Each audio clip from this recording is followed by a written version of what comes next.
All right, what is going on, everyone, and welcome back to the Mets Weekly Podcast. We are live at this very moment on YouTube and on X to discuss the latest news and rumors all off season long in Mets land. But before we do that, I want to remind everyone to hit the subscribe button to the Mets Weekly YouTube channel for weekly episodes of our show that are now recorded live every Monday night, typically at 7 p.m. Eastern Time. For those of you watching or listening on playback in the future, you want to join the conversation in the future, make sure to turn on those post notifications to know when we go live. For those of you in the live chat right now, we love reading your comments, your questions, your concerns, all that great stuff. You feel like you're being ignored, you're not being ignored, you're just being starred throughout the show. We'll try to blow up as many as we can to keep the flow of the conversation going.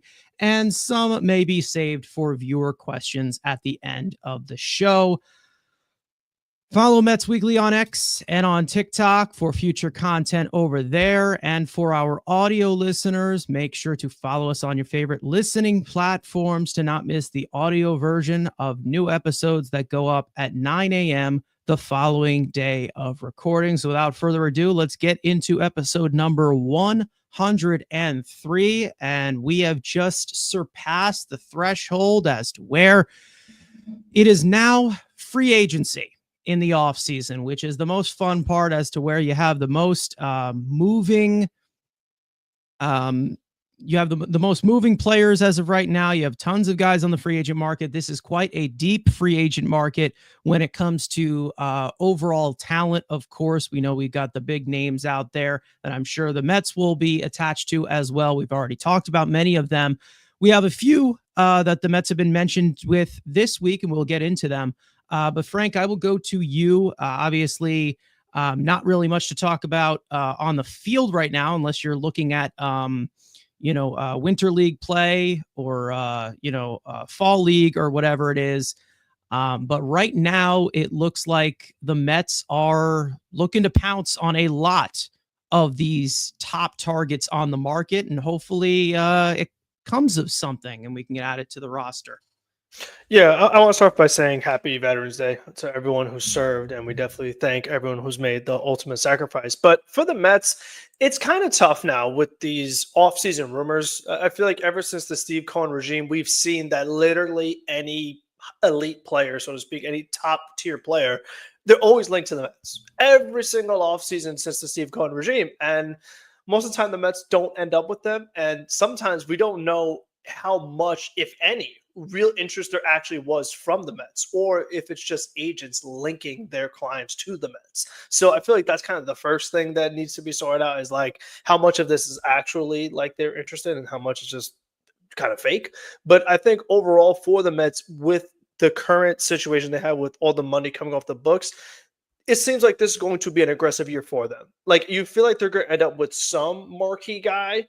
How many of them, which one it might be, that remains to be seen, because as we always say, it takes two to tango. Like, it has to be a mutual agreement. So we'll see who it ends up being, but it's exciting knowing that you're going to walk away with something really good. And I feel like that's definitely the exciting part as a Met fan. It's just a matter of, okay, well, who is it going to be? And as I said the first time, but like, this whole offseason is being held up by one guy that we talked about a lot last episode, and we're going to keep talking about till he signs. But once he makes his move, then everything else will fall into play, and then you'll kind of know where everyone else is going, because once that sweepstakes are decided with how much has to be committed, now everyone can make their true offseason plan. Yeah, I mean, when you look at this market right now, it pretty much had all the holdup when it came with somebody by the name of Shohei Ohtani last year. And once that happened, it started to flood a lot better as compared to what we're seeing right now. We've seen a few players sign here and then. I'm pretty sure the biggest one is probably like Michael Wacha staying with the Royals. So, congratulations to him on his deal. Of course, him being a former Met, obviously that hits really close to home. But when it comes to the overall offseason, we all know that this is the most exciting time for our third mic right here. Andrew, I know that you are, chomping at the bit right now for some news. We have been working on some videos behind the scenes. You guys will see one of them tomorrow at 6:30 tomorrow. It will be out. But Andrew, how's the feeling right now in this very young part of the offseason? What do you think? Yeah, I think obviously there's some leverage ploys for at least one of the guys I feel like we're going to talk about. I think the other one, maybe there's some more genuine possibility. But again, this is what the early off season is. Just okay, let's see if I can get a market. Agents trying to get their market set up for their clients. Say, hey, maybe if I know I got an aggressive one, maybe if I can get one of these big fish, just to dip their toe in a little bit, maybe I can get them those extra couple of dollars, or maybe that extra year on the contract.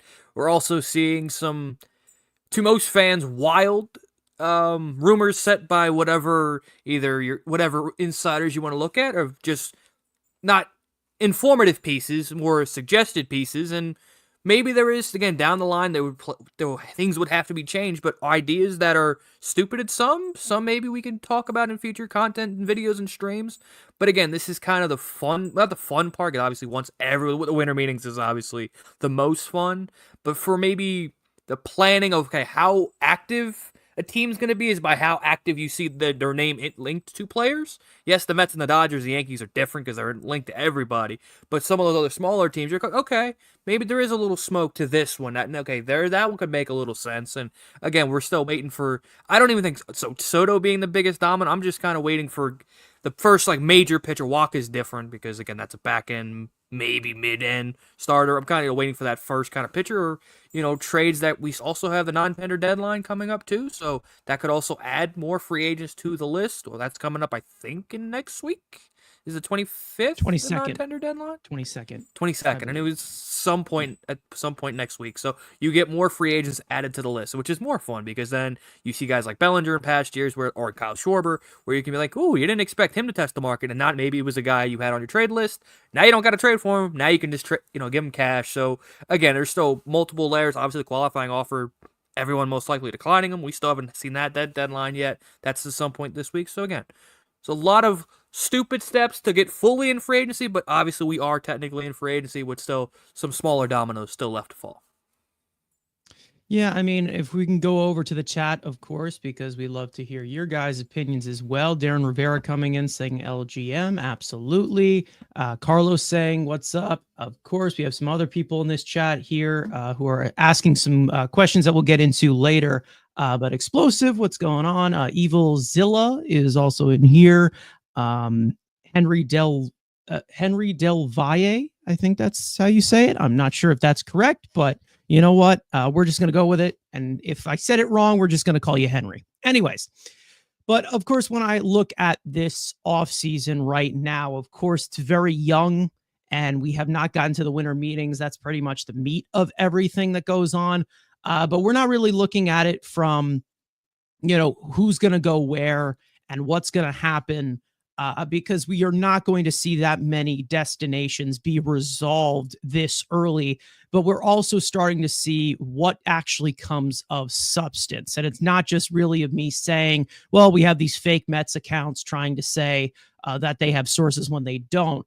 But when you actually see some of these reliable people talking about their market and things like that, which is where we did get the confirmation of the first guy we're going to talk about in a second, but you also get to see kind of how this market pans out. We have the drawing interest and things like that, of how these dominoes kind of fall. And we know that the Mets have been attached to many, and I mean many, many names the last 2 weeks since this offseason has started. But you just don't know where the substance actually does come from. And not to mention, it's a little bit more on your heels. When is it actually going to happen? Because we have seen, like Frank said at the beginning here, a lot of this stuff has gone on behind closed doors. So you don't know where direction that these things are going to go, especially with David Stearns. We don't know, he's always been an opportunistic type of guy where he looks at a lot of different stuff on the market. So we'll see where they kind of narrow things down here. And I'm really interested to see this because of the amount of flexibility David Stearns now has for the first time under the Mets regime. Frank, you wanted to add Yeah, I was something? going to say one of the things with Stearns that's been different with him with the Mets is that I don't know if he sets up smoke screens or just that maybe a little bit of both, that he doesn't want leaks. So you think of like with Yeah. Jesse Winker and Mhm. like the guys the Mets got trade deadline, they were not rumored. Like they were not talked about. Like we talked about Florida or we talked about like this guy, that guy. We never really like we speculated Winker. We said, hey, Winker's a good fit, but there was no report from like a national source that was like, oh, Mets are talking about Jesse Winker. Oh, there's a dialogue happening there. It has not happened under Stearns' regime. So you may see some guys that the Mets are linked to, but then don't be surprised if you see the Mets sign somebody who wasn't talked about. So I feel like that's one of the things I have liked is like this just kind of thing of like, again, we don't really know exactly what is going on.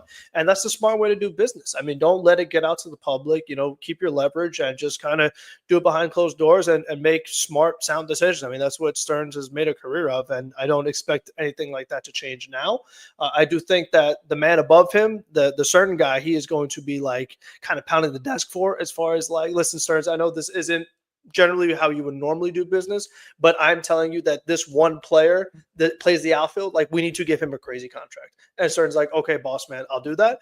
But other than that, I feel like he is going to be like very reasonable and logical with like a lot of the different things that he's going to be offering.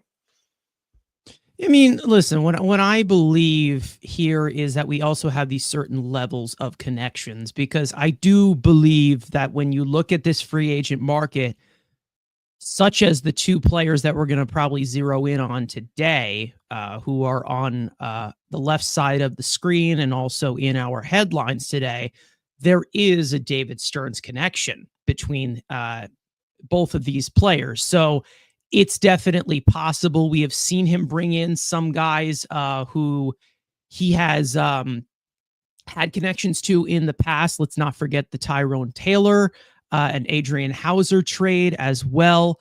We've seen also some guys they brought in even already this offseason. What was it? Chris Davinsky, somebody that he was connected to all the way back in Houston. So there are some of these players that seem like, these, disciples from other teams with David Stearns in the past as well. We've seen him sign other guys as well, like, from big to little.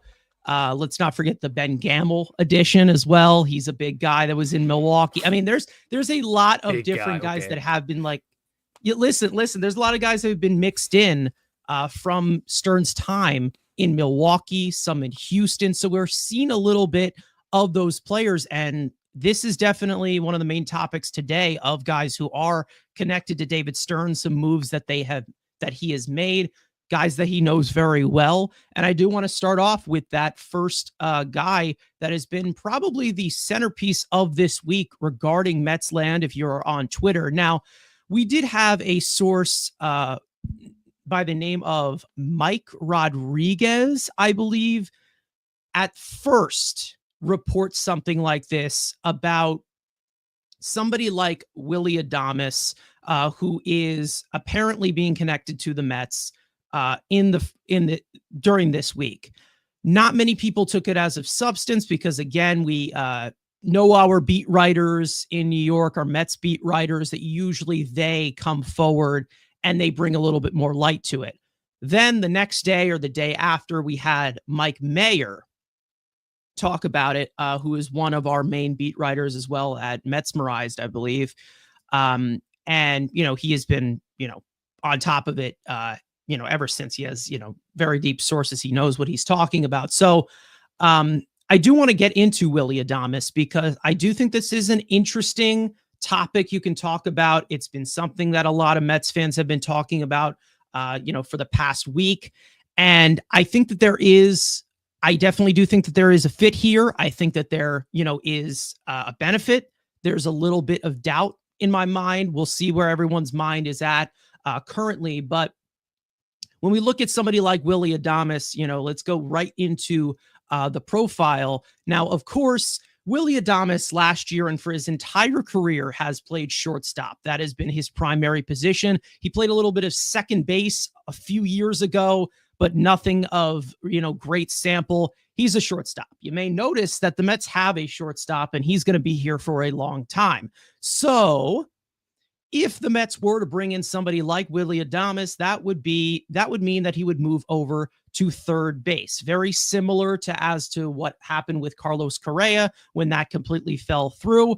But it would be Willy Adames moving over to third base, especially with the Mets having a lot of second base options down the line. Now, if you were to look at the season that Willy Adames had, it was a great season to have in a contract year because he's going to be one of the main attractions on the free agent market. Of course, through 688 plate appearances, was healthy all year, definitely had some injury concerns back when he was in Tampa. Of course, slash line 251, 331, 462. He was second among all batters in the National League behind Shohei Ohtani for home runs and runs batted in. Of course, quality of contact was great in the top 25%. And against right-handed pitching, which was a majority of his ABs, of course, slashing 271, 340, 511 in those 509 plate appearances of those 688. We know that he is a sure-handed defensive player, but as for when it comes to shortstop, that's not going to be a factor. 6'1", 29 years old, 219 pounds. I mean, whatever you want to look at it, he's a righty-righty. Got on base a lot last year. Discipline was a lot better as compared to what it was beforehand. So when it comes to Willy Adames, he does kind of go into the formula a little bit differently as compared to other teams. Like I said, Francisco Lindor is your starting shortstop, and he will be until the rest of his Mets career. If they were to bring in somebody like Willy Adames, it will have to be the fact that he will play third base. Very similar to what would have happened with Carlos Correa when that deal fell through, as I just said.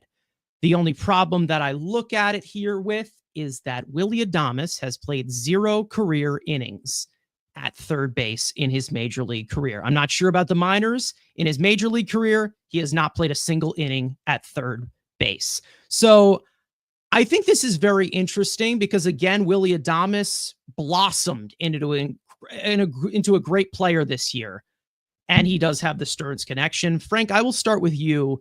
As for looking at the market of Willy Adames, it's a little unprecedented moving him to third base as compared to other markets with other teams with Willy Adames, but definitely something to think about in terms of the Stearns connection into this offseason.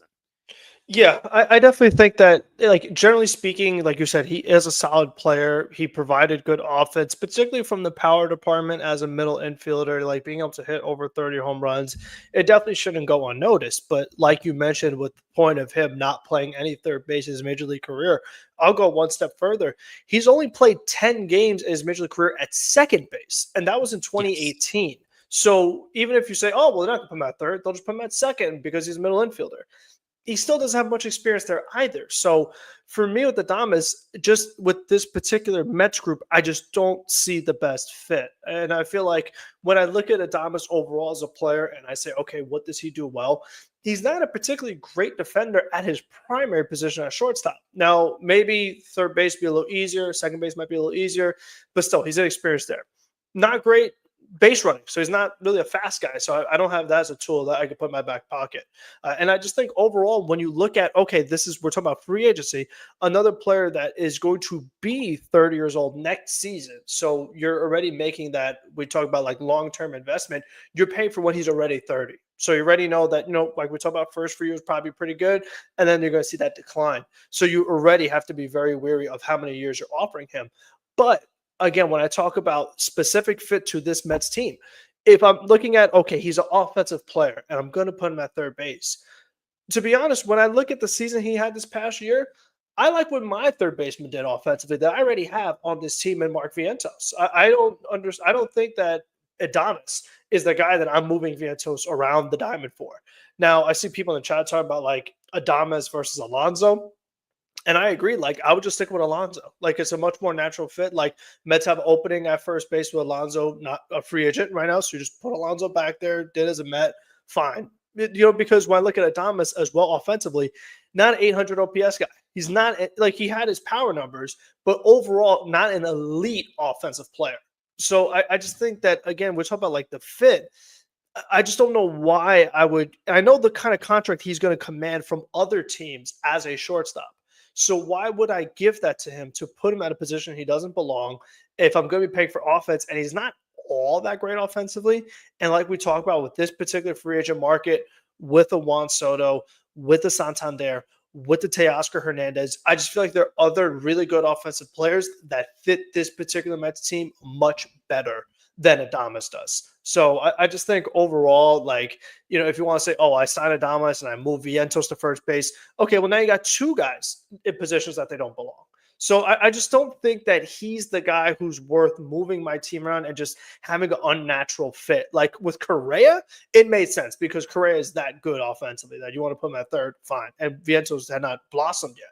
So it made much more sense then. But right now, this team, it was not the move I would do. He's not who I would prioritize with what's available at the beginning of the offseason.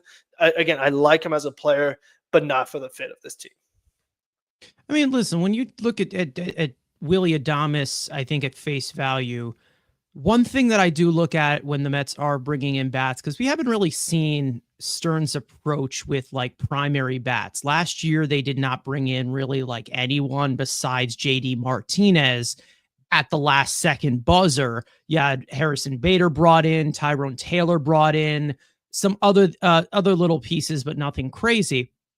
When you look at somebody like Willy Adames, to me, at first glance, looks like to me, oh, well, it's another right-handed bat. And again, I'm not one to do the lefty righty and put the full investment into that, but there is so many right-handed hitters in this Mets lineup that you're like, okay. And especially when you're talking about these other guys, and the Mets lineup and the struggles, something that Frank goes after all the time regarding the offense of them not being able with the slider in the outside corner, a lot of breaking stuff, a lot of chasing. And that's where I look at it with somebody like Willy Adames. Then I go into it a little bit deeper. That was not the case. He destroyed right-handed pitching last year. Not to mention, he also is one of the best offensive players against breaking balls in all of baseball, believe it or not. So I was like, okay, well, this is actually a possible fit to improve the offense. As for overall positional value, I will actually get into that after Andrew speaks, because I just realized that Andrew has to speak and he's not just sitting here as an audience member. My bad. Andrew, I'll go to you regarding Willy Adames. What do you think about this as a possible addition? Because it seems like the hottest thing over the last week for Mets fans. Yeah, I mean, we saw the Rodriguez tweet, and we're like, all right, bullshit. And then we obviously got the confirmation, and we're like, okay. He wasn't, again, a type of guy I would have thought, okay, that makes sense. That would have been like, obviously with Soto, we may look at Santander, the offensive, like those are guys we penciled in, okay, those are targets that make sense for this roster.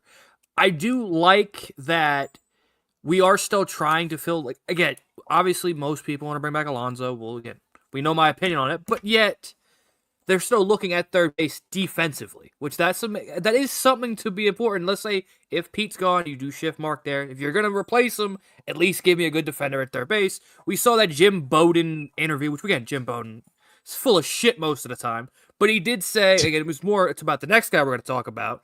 But there was a line in that if you told me that David Stearns would say that, it would make sense. That he would allow Alonso to walk because he wants the defensive third baseman. So that is like, yes, is Jim Bowden always full of shit? Yes. But if you told me David Stearns said that, that's something I can believe. One, David Stearns believes it and would actually say. So yes, he does fit last year wasn't great, but the last 2 years, he was like in the 99th and 96th percentile. Oh, wait, I know it's a shortstop. Who cares? I do like that they are still looking at maybe turning shortstops into third basemen. The San Diego Padres have 5 shortstops, and everybody, all these good teams. The Dodgers have 3 shortstops on the roster. I don't really care about, well, he hasn't played.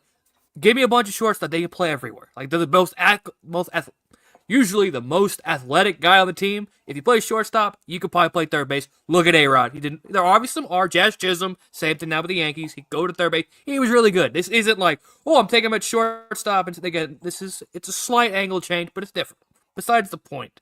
He's not a guy that I was like very intrigued with, but again, he has that Stearns connection of going out and trading for this player, and giving up some good pitching for it.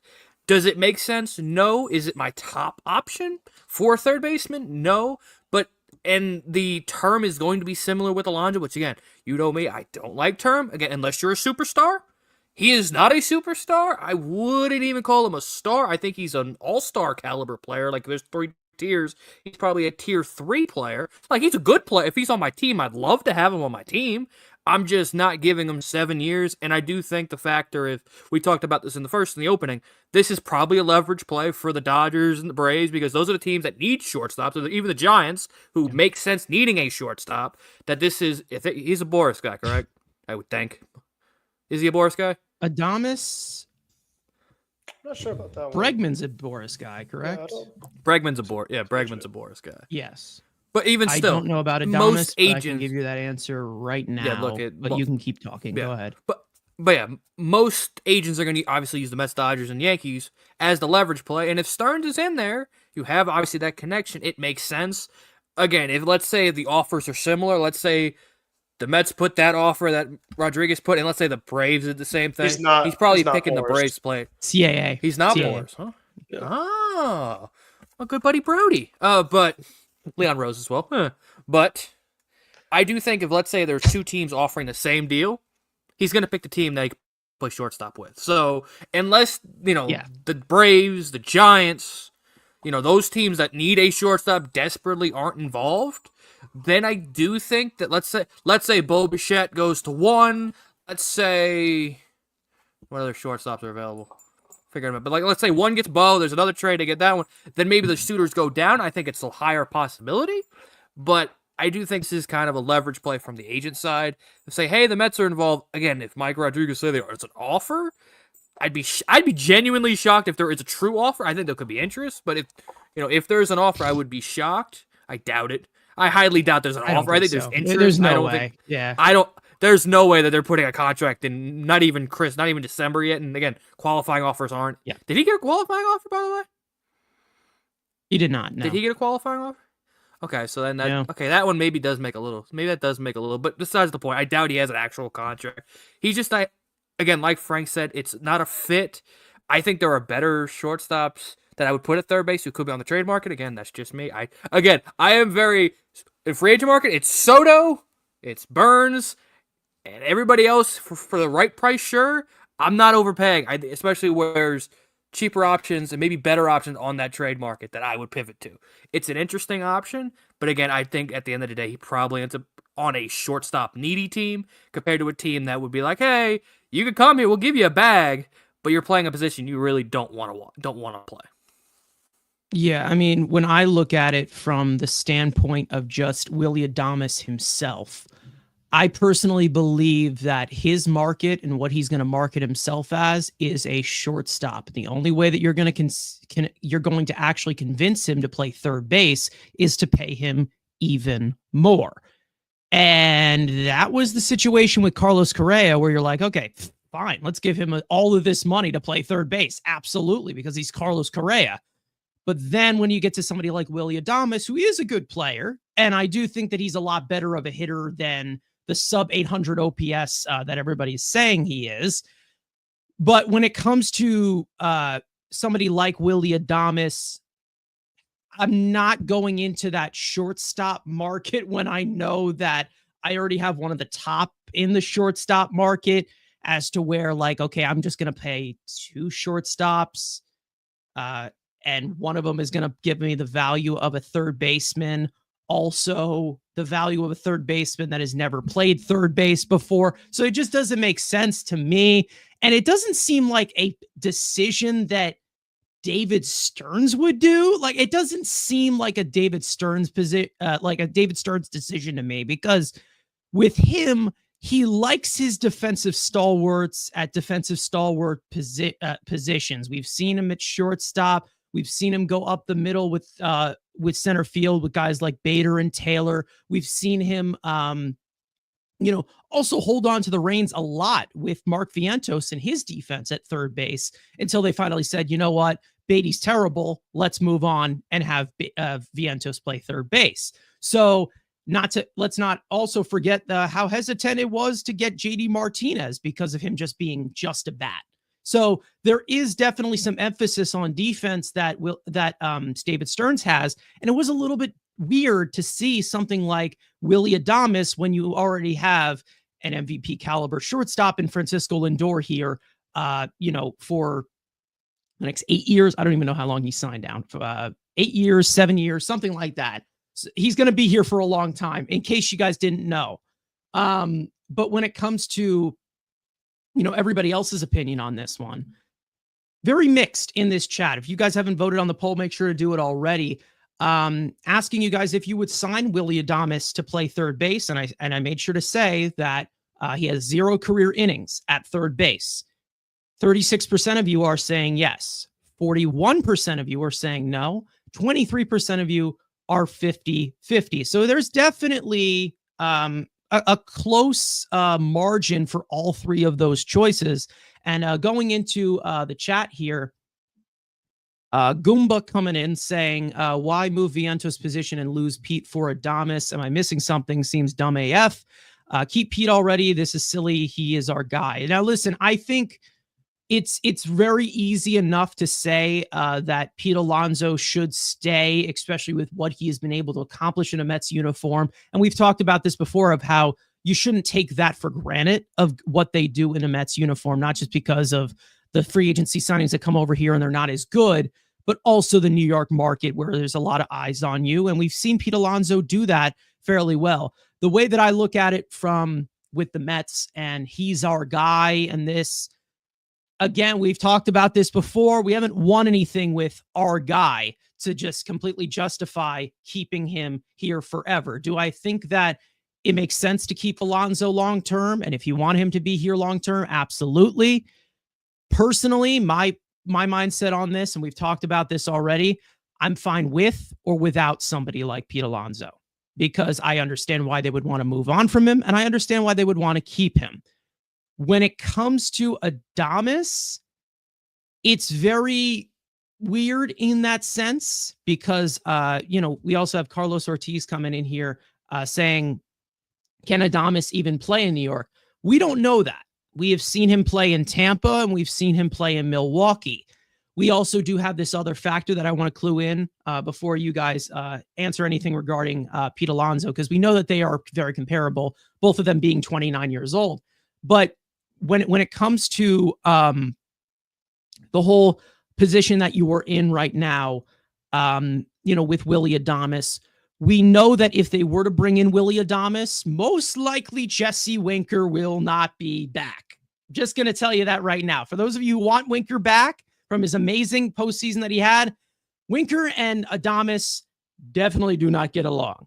Maybe they do find a way to get along in one way, because we saw, Garrett Cole and Josh Donaldson get along, and we all saw how great Josh Donaldson worked out for the Yankees. But when it comes to this situation right here, we know that bad blood is very, very fresh because they were going at it in the postseason. So it's not like this was from years and years ago where they have a history or whatever and they have had time to heal it. This was happening during this postseason in the wild card round. These guys were chirping at each other, and one of them threatened to meet them out in the parking lot. And I guess nothing really transpired there. And I do think that attitude from at Willy Adames, I think he would do fine in that New York type of market. I think that there's that type of, that mental toughness that he does have. I'm not worried about that. But if you're a big Jesse Winker fan, you might be out of luck if they sign somebody like Willy Adames. Is there anything you guys want to add regarding this? Because again, something like, this whole thing with like Adames, losing Pete for Adames, which is kind of the whole situation, because that Mark Vientos is going to have one of third base or first base when it comes to next year, or maybe DH as well, possibly. I don't know what else you guys want to add, but that's also another conversation to have.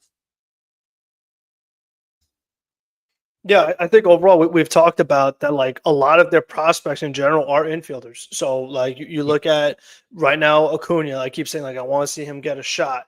When Ronnie's healthy, he's somewhere in the infield. Viento's somewhere in the infield. The Mets' number one prospect, despite our opinions on him, he is an infielder. So I think also when you talk about committing a long-term contract to Adames to play the infield, it's like you have so many guys already, like we said, long-term infield, that it's just like trying to figure out where everybody fits in the puzzle is not quite clear. Whereas like with Alonso at first, it's just a much more like sensible fit where it just fits better. Or just put Alonso at first, everyone just kind of stay where they're at. I just think that like like you said, I understand wanting to move Vientos to another position, but I just don't think Adames, even though like Andrew said, like he's a good player, but I just don't think he's the player that I'm moving my whole team around and I'm just going to kind of change everything just to accommodate for him. Like I don't think he's that good to cause that. And my one other thing with Adames, you mentioned about like his hitting profile and his strengths and weaknesses. I feel like you could say something similar for JD Martinez and maybe lesser extent to Starling Marte, where it's like they had a certain identity as a hitter. Now they come to Eric Chavez, and then all of a sudden they're maybe not the same player. So I do wonder, like, trying to change his approach, new ballpark, like, it's not always a 1-for-1 where it's like, oh, he was really good against breaking balls in Milwaukee. Like, it doesn't always just translate to the Mets. So that's something I would also be wary of. Is like I feel like just in general, it's a safer bet to go to a left-handed bat or a switch-hitting bat, where I know just in general with the particular kinds of breaking balls the Mets are struggling on right, outside corner, it's just a lot easier for a left-hander to hit those pitches. Just general rule of thumb, like if we're going like 50-50. So I feel like it's just a better fit to try to get a left-handed bat. If we're trying to improve our offense, like we said, it just feels like Soto, Santander, these guys are just much more natural fits for what the Mets need, especially because we talk about how crowded the infield is. The outfield could use more help. So I feel like they should try to be looking for an outfielder to be their offensive source of power, not an infielder. Yeah, and I am seeing somebody in the chat. This is actually really good. Adames is not like A-Rod for the Yankees. We talk about that. We can also talk about that. And, regardless of how we feel about A-Rod is originally a shortstop, and they moved him over to third base because the Yankees had a bat such as Alex Rodriguez, who, whether it was legit or not, when he did that, he was, what was it? He was one of the youngest guys to get to 400 home runs or 500 is that home runs. A-Rod already won Gold Gloves as shortstop. Adames is like an okay defender at short. Like he's not great. So that's another thing. Adames is shorthanded, I would say. Yeah, he's shorthanded, but we're talking about like we're talking about the concerns of Vientos' range. Like, I just don't think that putting Adames in a non-natural position is just going to be like this great thing. Yeah. Like, oh, now our defense is so good. Now we have Adames playing third. And that's why I'm like, okay, this doesn't sound like a Stearns thing. It doesn't. This just doesn't sound like it to me. I don't know. Maybe we're wrong and Adames is a Met by, the winter meetings. But when it comes to, looking at something like, Willy Adames in that sense, another thing that I do bring up in I think it was one or two of our videos, I'm pretty sure, that we recorded the other day. Andrew, you guys can go check those out in the future. One of them will be out tomorrow at 6:30. But the one mindset that I do have with this, and a lot of people are going to disagree because of the impact bat that leaves, but this is how I would treat this. And listen, I know it sounds like I'm using a huge I'm giving you a big gap here. And I think that, and I'll turn it to Andrew afterwards, because I think that's kind of the way he would do it as well. Here's how I go, and maybe it is taking it a little bit of a step further. If Pete Alonso ends up leaving, I am not going to replace him in any sense. I would move Vientos to first base because I believe that he deserves that ability to do so. The only infield acquisition I am doing is to either bring back Jose Iglesias or bring in another veteran middle infielder to actually be somebody who could push one of these young guys, and pretty much the infield belongs to the kids. I know everyone doesn't want to see that, but then you look at the other factors. We have a starting rotation to fill. We have outfield to look at, which we'll talk about in a little bit.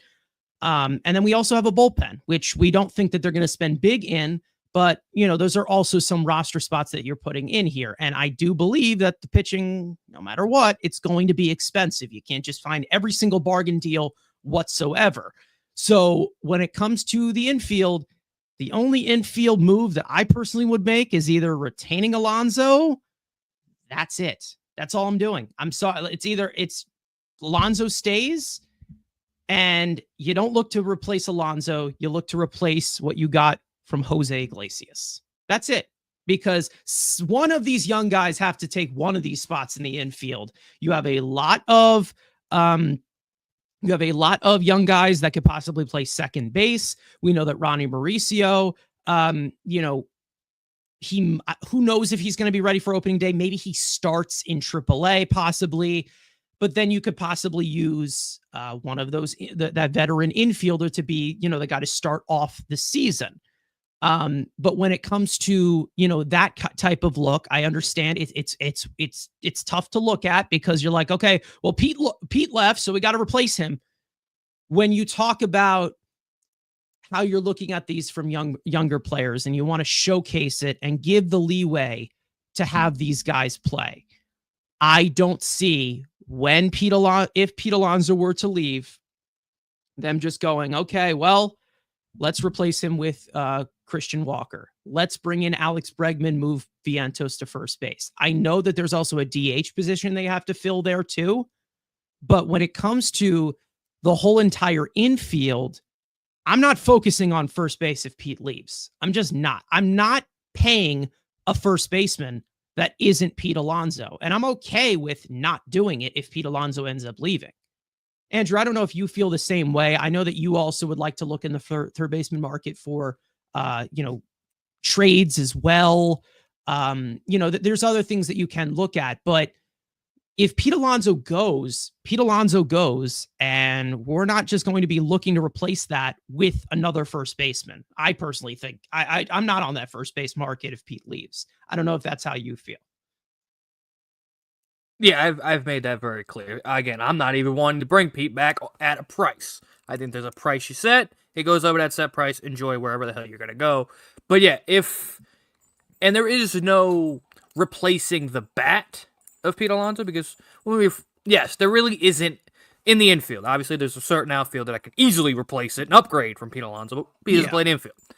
On the infield side of it, I do think, and I think Frank said something in his last segment that kind of woke me up, but I think fans need to kind of wake up about saying, bringing back Pete Alonso is the safe option.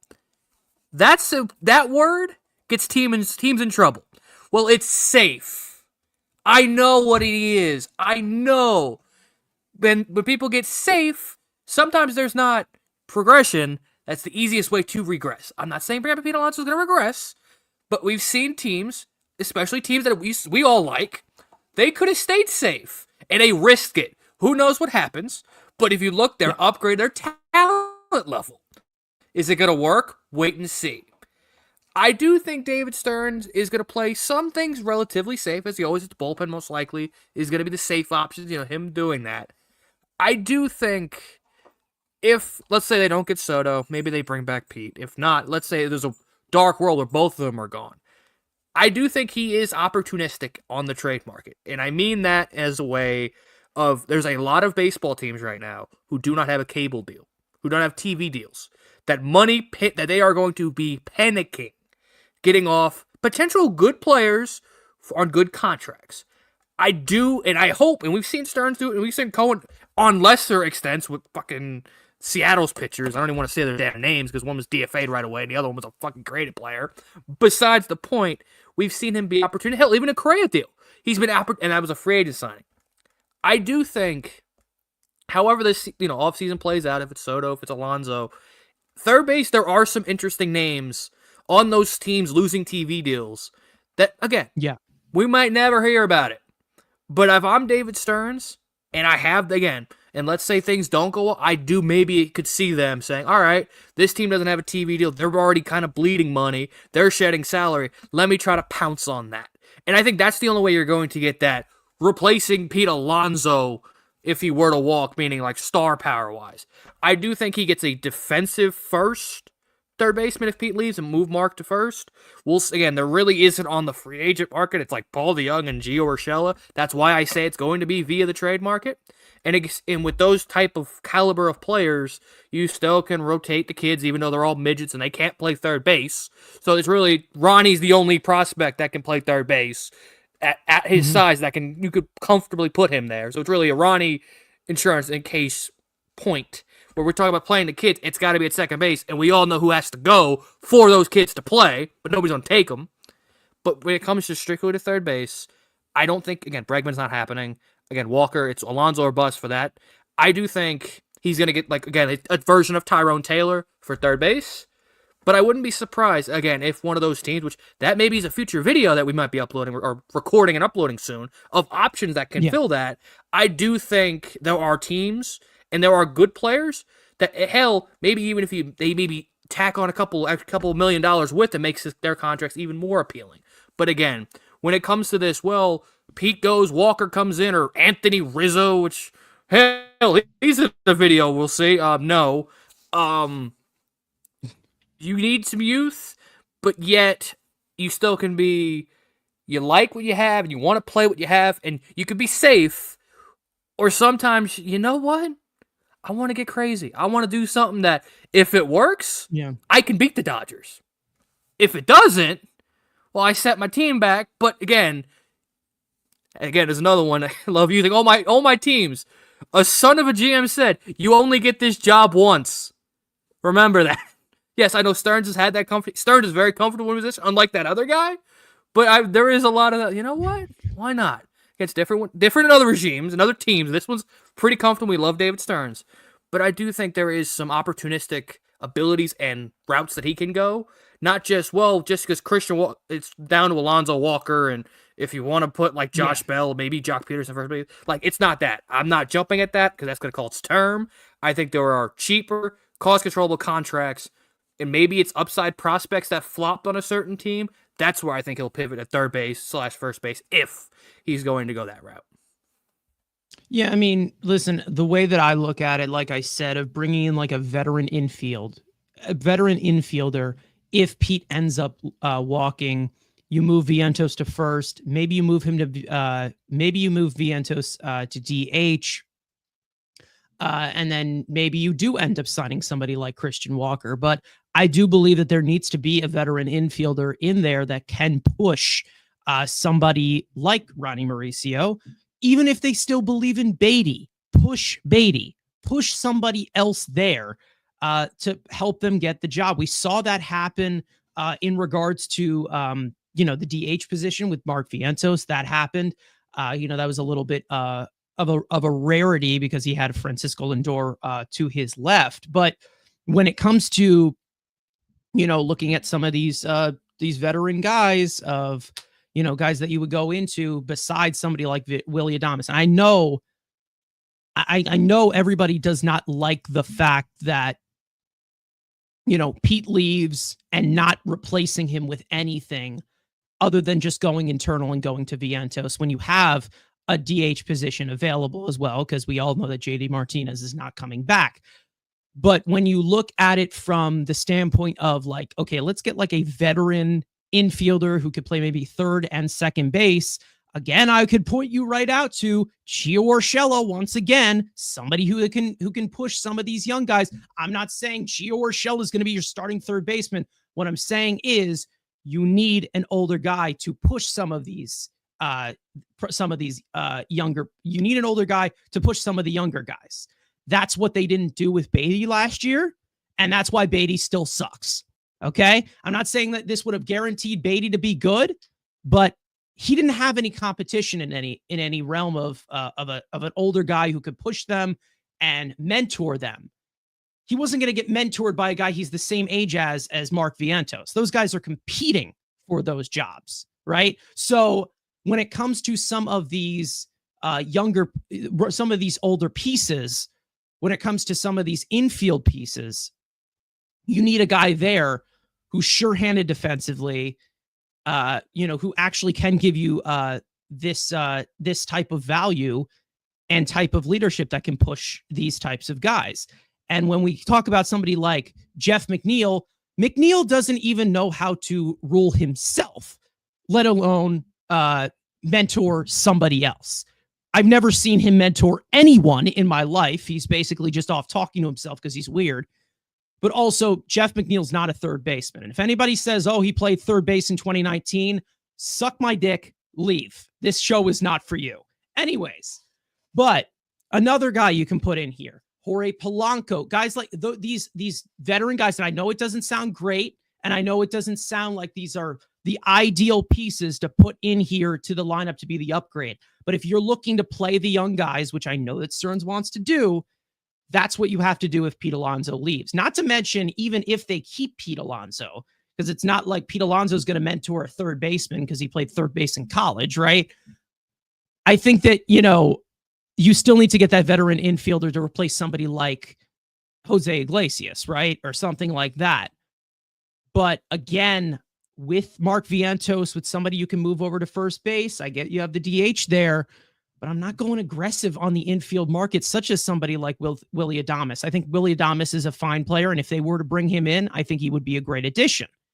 But when it comes to sorting out the rest of the roster, infield is not something I'm really, really pushing for, especially when you have all these young guys. I've talked about it. I don't like plugging in these young guys, but you have such a conglomerate of these infielders that it would be doing a disservice to sign one of these infielder free agents for 5 or 6 years to not try out what you have internally. If there's anything else you guys want to add regarding the infield, because I know that, Willy Adames has been some of a big picture. And I think that there is places where he does fit into this, but I still am not being that aggressive in the infield if somebody like Pete Alonso leaves, because again, I'm still hesitant to even pay Pete Alonso whatever he wants, which seems like he's rumored to want like $200 million, which personally, I ain't giving to him. I understand a lot of people love him, in the Mets fandom, but I'm not giving him $200 million after the year he just had.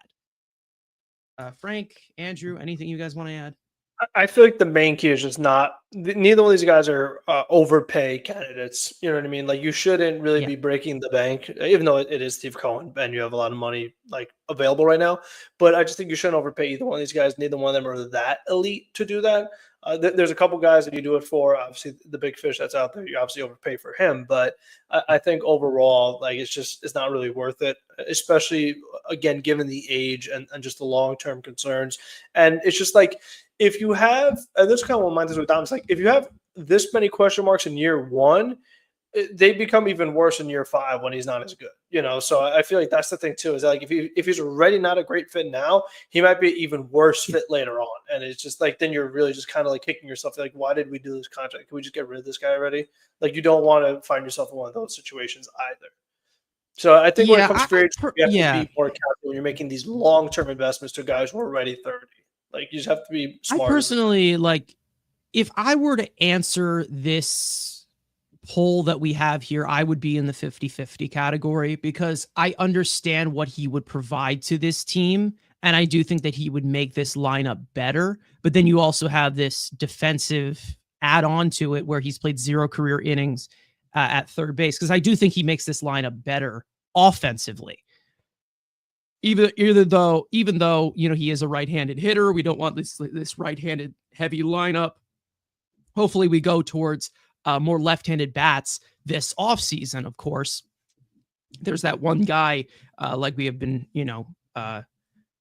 throwing straws at this entire time that we are not going to talk about. No one talk about him right now. There is a guys out there, and then there's also a guy in Baltimore who is really good, and we've had our eyes on for years. But when it comes to right-handed bat, it doesn't seem like he has the weaknesses of a typical right-handed bat that has been on the Mets per se offense. Let's just say that. And it seems like he adjusts pretty well to what the Mets weren't able to do all season in those righty-righty matchups. So I do think that is something that you can put out there that is good.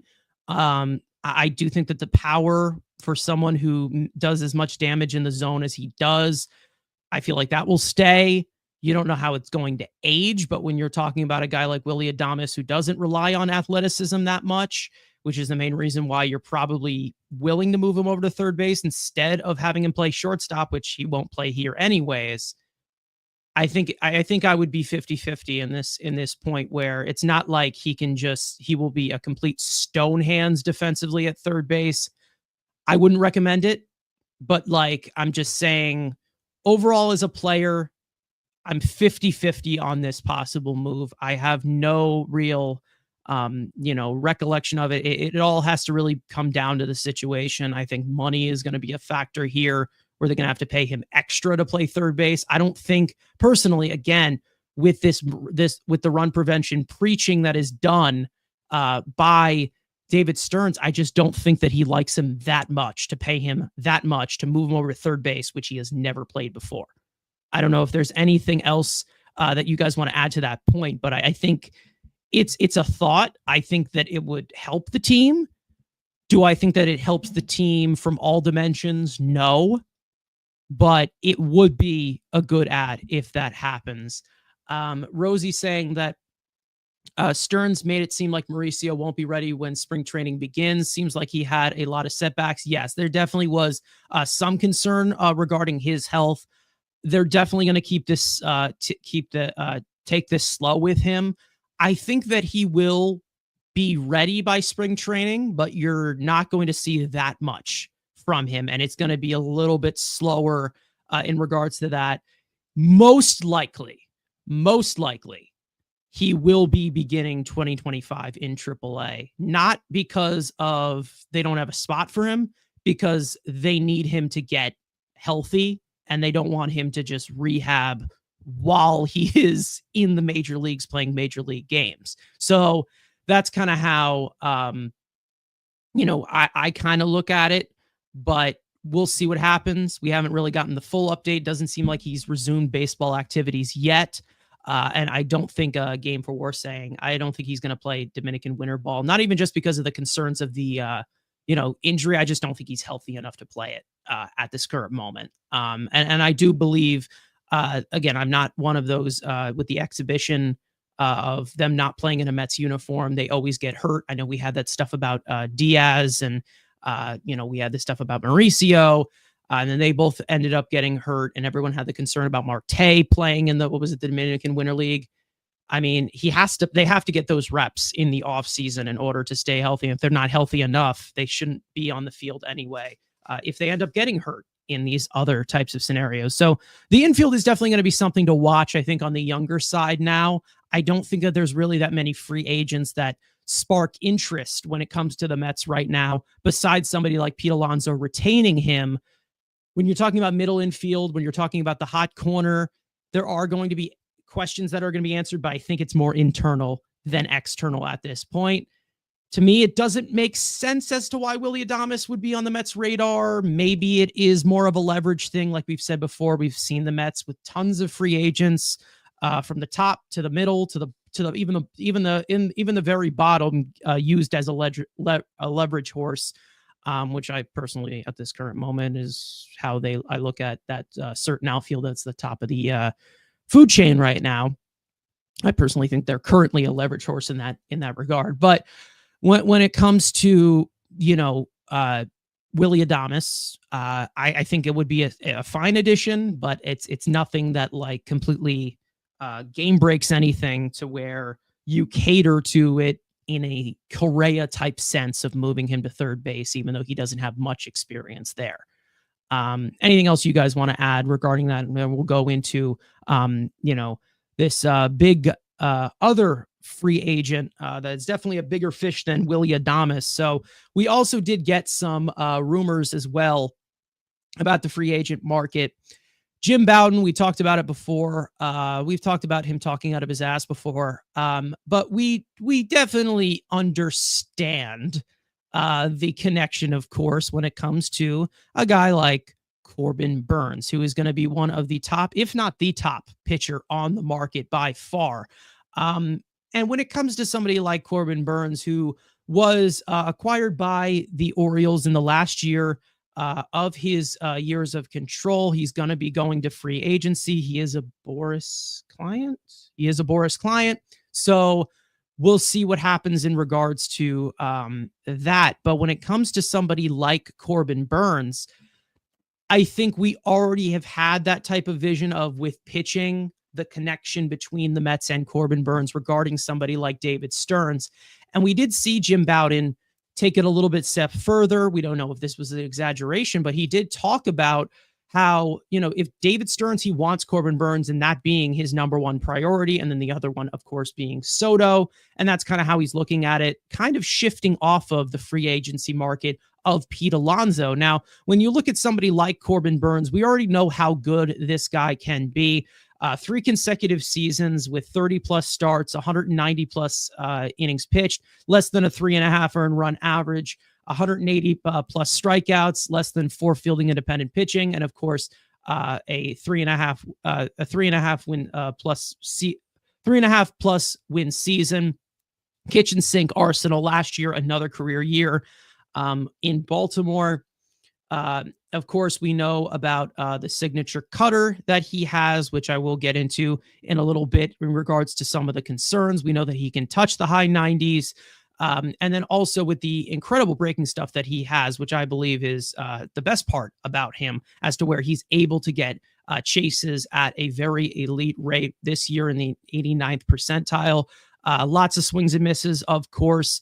And he gives you a lot of innings. Great contact manager, of course. And he also knows how to work the ground ball as well, getting outs, going deeper into games. We know that he does have not just the explosive stuff, but also just very potent stuff. Let's just say that, as to where he has a lot of different directions of. He is pretty much the articulation of more weapons, more kills, as to where you're looking at somebody like Corbin Burnes, where he has so much depth in his arsenal that he can get swings and misses on any single one of these pitches. He also can contact manage with any of these types of pitches when you're talking about it, from left-handers to right-handers, of what he is facing. Now, when it comes to somebody like Corbin Burnes, I do want to put it out there. It has been something that has come of notice since free agency started, talking about the declining K rate, a lot less of swing and miss on a lot of the primary stuff. There definitely has been a regress. Small one. He's still been good. He has still gotten the results. He is still a really good pitcher. I still believe that he is a frontline arm. Is he the ace that we saw a few years ago? Probably not at the trajectory we are going. Once again, somebody like Corbin Burnes, it would be an awesome get. We know it would be. He would be, the 1A to 1B to somebody like Kodai Senga, depending on what you get from Kodai Senga next year, because we don't know. But when it comes to somebody like Corbin Burnes, there is some caution there. But then you're also looking at something where you're like, okay, well, this guy's been an established arm for a long time. He would be in the top of the rotation. He's exactly what we need. Somebody who can give us innings, go deep into games, attacks the strike zone, does not walk anybody. Andrew, I'll go to you in regards to Corbin Burnes, because we have talked about the connection before between him and David Stearns. Of course, Jim Bowden kind of putting it in the articulation of, oh, he's the number one priority. He wants Corbin Burnes. You do think about it in the sense of like, okay, well, Stearns has been really good with pitching. We have seen him, be able to get the best out of some guys who don't succeed somewhere else. Could it be possible that maybe he brings up that uptick with Corbin Burnes again? We'll see, but he's going to be a hot commodity on the free agent market nonetheless. So what do you think about somebody like Corbin Burnes? Of course, I feel like anybody would take him. He's going to have a big market, but regarding the fit of Corbin Burnes, the premium pitching, the pitching market, I mean, there's a lot to unpack in regards to this, because it's not going to just be Corbin Burnes that they add to this rotation in this offseason. They have other spots to fill. Yeah, I mean, this is a guy that I think Frank has been saying for 4 years that when he was in Milwaukee in the trade, he wanted him. I mean, obviously, he's been one of the best pitchers in baseball. Like, it's not like, oh, this is like some random. Let's use Kevin Gausman for an example. A couple years where he's like, he's really bad, had like one really good year. Like, okay, this is a guy that consistently is in top threes in Cy Youngs every single year of his career. He's got one. He's got only one Cy Young. You know, he's nominated. He won't win this year, but he's in the top three again. No, he's not. That's great, man. He wasn't. No, he wasn't this year. He wasn't this That's year. Great. Yeah. But let's look at I get, obviously, I always hate term. And let's play super positive, which, on this show we do this all the time. We are so positive. If you're new here, yes, we do. We are so positive. So let's say it's a 7-year deal, which, again, you know me, I hate term, but let's play this game. It's a 7-year deal. Let's say David Stearns and this pitching factor that we've seen some great arms been developed over the last couple of years. Let's say Brandon Sproat is what we think he can be. A front-end guy. Okay, there's a cost-controllable ace for 6 years. Let's say the Hidden Blade can be a middle of rotation. That's 6 years of cheap deals. If you can develop your pitching, and let's say you can develop that youth, yes, it helps now. Obviously, it's going to help the most right now when you're in a World Series or getting back to being a consistent winner. But let's say you can develop those arms and you get those cost-controllable arms, and let's say three fifths of your rotations making league min for 4 of the years of the 7. That's not a terrible idea. And yes, so I would expect Stearns and Cohen to add more bigger names or more proven innings and whatever. But having this guy, and what David Stearns said in every press conference we saw at the GM meetings, what was the first 2 things he said about when adding pitching? Innings and starts. This is the literal perfect guy for that. The guy's going to guarantee you to give you 190 innings and at least 30 starts. And even when he's injured, it's not big injuries. I mean, he had it in his early career, but ever since he's been the guy, like he is now, he's been relatively healthy, 30 starts, 180 innings every year. Yes, the cutter, and I know the nerds are going to say it, and it's true. His stuff has gotten worse. That's not, we can't be blinded by. But let's say, again, if Brandon Sproat is as good, this year he's going to be the 1 or 1A with Senga. Let's say year 3, he becomes your 3 starter. Let's say you add another guy, and Sproat's that guy. As the contract ages, maybe there is better pitching that the role for him can be diminished. Yes, you're still paying what's going to be, $34 million, maybe close to. Yeah. You would think he'd maybe want Scherzer money, but I doubt he's going to try to top the Cole AAV. Yeah. So 36, so at least. Yeah. Yes. Would you like $36 million for your 3 starter in year 5 of that deal? No. But again, let's say you're developing young pitching at cheap cost, like Milwaukee and Stearns has done. Then you can live with that, especially in a why the hell did I call him Stephen Cohen? In a Steve Cohen world, okay, you're paying $36 million for your number 3, but Brandon Sproat's, a consistent all-star throwing 102 and is an ace. Let's say they play Roki Sasaki's not realistic, but look, we're playing positivity happy time. You got those 2 guys, so let's see. It does make sense. Again, I don't like term, and it's probably going to cost 7 to 8 years at, let's say, the Cole AAV. It's going to be a lot of money, but again, I've said I am in the free agent market. I'm only looking at stars. That's what the Dodgers do. They don't mingle in the mid-tier of prospects. Again, last year was different because they got Ohtani. Like, okay, they got Teo on a 1-year deal. You look what the Dodgers do. It's the top of the market, and then they develop youth and then find veterans so cheap to fill the roster.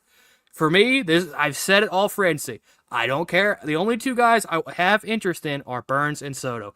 You could figure out the middle rotation guys. I could trust Stearns to be that and find a Lorenzen and those types. Sure.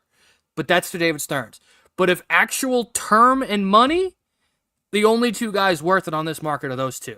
And if those are the 2 guys that Stearns, let's say, won once, and it'd be kind of funny like we saw a couple years ago with Brody.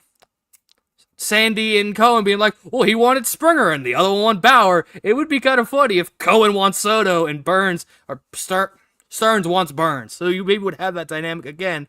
We'll see. Hell, in the world, maybe they get both. We're being positive here. But again, Burnes would be perfect, not just for this year, but throughout the contract. And if you can do what David Stearns always does, you can live with that year 6, 7, 8 in a deal if you're continuing to develop the youth in the farm system. Yeah, I mean, we go to the chat. Amazy saying, I'm not giving Burnes 6 or 7 years, which is completely understandable because pitching is pitching. And that's pretty much the risk that you're going to take signing anyone to even maybe a 2 or 3 year deal when it comes to that. Daniel coming in, what's going on? Another loyal viewer to this chat. But, when it comes to the overall pitching market, we know how expensive it is going to be, and it's going to continue to be even more expensive as the years go on. So that's also something to look at. Frank, I'll go to you regarding somebody like Corbin Burnes. I know that you are a big fan of him. But there's also, some other things that they do need to fulfill in this rotation. So do need to be cautious about that. But when it comes to somebody like Corbin Burnes, it's somebody that's pretty good to have at the top. Let's just say that. Yeah, I mean, like Andrew was saying, he's got it like year in, year out. He's just been really good. And what's tough about when you look at the starts that he's made and you look at the past 3 years, looking at, 33 starts, 32 starts, 32 starts. So he's making every single start. And like, you want to circle that as a good thing. Like, okay, here's someone who's very reliable and not injury prone. But then at the same time, you feel like with pitching, you just feel like, are you going to be the team that gives the money? Then all of a sudden, here comes the Tommy John. Here comes, just something else. And now all of a sudden, that thing that you thought was a benefit is actually a detriment because like you could only stay so healthy as a pitcher for so long before. And once you turn 30, the likelihood of that decline is starting to break down is more likely. So we talk so much about being very hesitant or being very cautious when you're going years. And it's to the max when it comes to starting pitching. We know that like if you try to commit a lot of years to a starting pitcher, it's just very, very risky. But what I will say in fairness is that the Mets have done worse. The Mets have given max money to pitchers who are 40. This is a guy who's 30. So it's like, there's a little bit of a difference there. Like they have done worse in the Cohen regime twice. So I feel like, there are worse moves that they have made. So, if you're giving him 6 years, you give him 7 years. It's not ideal, but I feel like you have to look at, all right, well, what situation is this team in right now? What just happened last month? You were in the National League Championship Series against the Los Angeles Dodgers. You took them to 6 games. And I'll tell you what, if the Mets had Corbin Burnes on that team, they have a much, much better chance of winning that series. Because what I look at was that Manaea, his arm gave out. He was not used to this. Severino did not come through. Senga did not come through. So it's like you needed somebody to actually be an ace and step up and give you a big start and not have the Dodgers score 10 runs, 9 runs, 12 runs, actually go deep into the game, rest of your bullpen, and win it. And I feel like with Corbin Burnes, the Mets have such a better chance to win at least one more of those games. And now you're talking about, game 7, or maybe you could actually win the series. I don't know. But I just think that you have to think about, like, where's your team at? And it's like, that's when you would get Corbin Burnes, is when you're trying to win a World Series. You're in win now mode. You should be a few steps away from getting there. That's when you go for Corbin Burnes. If you're a team that, you're just kind of fighting against the playoffs, you're around 500, you probably shouldn't be making a big offer to Corbin Burnes. But when you're a team that's trying to win a World Series, you already have Lindor locked up, you already have Senga, and you already have some pieces here, and you're trying to maximize that, you're trying to capitalize on that, this is what you should be going for. You still have Christian Scott out, so we don't know what his future outlook looks like. He was supposed to be the big guy along with Sproat. So it's like you don't know what's going on with him. Obviously, Senga had a couple injuries this year, and he wasn't very good in the postseason. So it's like you still have those question marks. And I just think that, like, you want to look at short-term deals. I understand it worked for the Mets this year. Like, Manaea was great. Severino was good. But I just don't know how many times you can get away with that also. It's like, it's tough to find that balance of, like, you don't want to go 7 years for a pitcher, but you can't always just do a bunch of 1-year deals, because then it's like, okay, now next year I got to figure out a new rotation. And then the year after I got to figure out another rotation. Like, you don't want to keep building your starting rotation year in, year out. In an ideal world, like Andrew was saying, it's like, okay, I have Scott, I have Sproat, I have Tidwell. Maybe one of these other guys come up, Nolan, or like we talked about, maybe Jonah Tong, like, one of these other guys step up as well into the rotation in the back half. Or you have Peterson, like, okay, maybe. But, it's tough. I mean, there's no exact science of like, oh, all my young guys are going to hit, or all my 1-year deals are going to hit. Like, it's never exact, but I feel like Corbin Burnes, even if the cutter's not as good as it was and he's regressing a little bit, I feel like he's the closest thing to a legitimate ace right now to give you really good starts when it matters most that you are going to find. All these other hypothetical scenarios of, if Sproat hits, or if my 1-year deals hit again, I find diamonds in the rough. No, get the diamond. Like, he's right there. So I feel like if everything lines up, it's not a crazy contract. Maybe if you don't get Juan Soto, I feel like he would help this particular Mets team out a lot. Like, if I had to choose between Adames and Corbin Burnes, I'm choosing Corbin Burnes 10 times out of 10 because I just feel like he helps this particular Mets team. You want to talk about like general team building? Okay, maybe differently, but the particular fit, he's the much better fit. I mean, when you're talking about like these young cost controllable pieces, it doesn't really matter what point or what age that they are as well. You also can look at, just the overall mileage that they do have on their arm. When you talk about, I'm sorry. Wait a minute. What did trading for Chris Sale get the Braves when it mattered most? And the injury prone guy and his arm broke when they needed him in the playoffs and he wasn't available. It was his back, wasn't it? No, he's a whole bunch of injuries. He has everything. He's got backs. He's got arms. We talk he's about the stick man. He gets banged up. Listen. When we talk about the overall mileage of these pitchers, I think that's the other thing that you have to go into.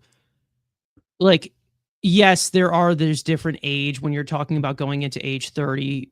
Corbin Burnes will most likely he's going to be 30 next year. He's going into a 30-year-old season, or he's 31. I'm not sure what it is. But when you're talking about going into age 30, the main thing that you look at is basically the mileage on their arm going into age 30. Corbin Burnes has pitched a little bit over 903 career innings in his overall career. And the reason why that is such a big factor as to where, he's been in the league for, let's say, he's been in the majors. You also have the minor leagues you can add on to this as well. He's been in the majors since 2018. So this would be his 7th year as a major league player, 8th year. This would be his 8th year as a major league. This would be his 8th year as a major league starter. So when you're talking about Corbin Burnes, originally he was not a starter. As a starter, the starter workload, he's been pretty much having that starter workload for the past 4 seasons. That's kind of how we look at it from the other angle of like when you're talking about like Jacob deGrom and Clayton Kershaw. Both of them are the same age, but Kershaw has a lot more mileage on his arm than compared to somebody like Jacob deGrom. Both of them have been just as injury prone, so you can't really predict what is going to happen as to where Corbin Burnes has been very healthy. When you put a Mets uniform on, all bets are off. We know that that's the situation there. I think that this is one of the guys I'd be willing to spread out, not the principles, but more of the moral as to where he's, one of the top guys in percentile. But when it comes to somebody like Corbin Burnes, I think that if you are looking for a co-ace with Kodai Senga, the trade market is a lot more effective in that way. I'm not saying that it's like, these guys are a different story. This is that. I think that when you're talking about it in terms of value, there are some guys out there that would be a lot more cost controllable, that you might get a little bit more of a bargain on, that you also could apply to other pieces in the rotation and on the team. I understand you have Steve Cohen's money. It does not matter. But when you're talking about building a full-on roster that isn't top heavy from the top of the rotation, which I don't want, again, where the Mets had a decent amount of depth this year, when it comes to somebody like Corbin Burnes, yes, he is going to get the top dollar. He's going to be the highest paid pitcher out of this entire free agency market this year.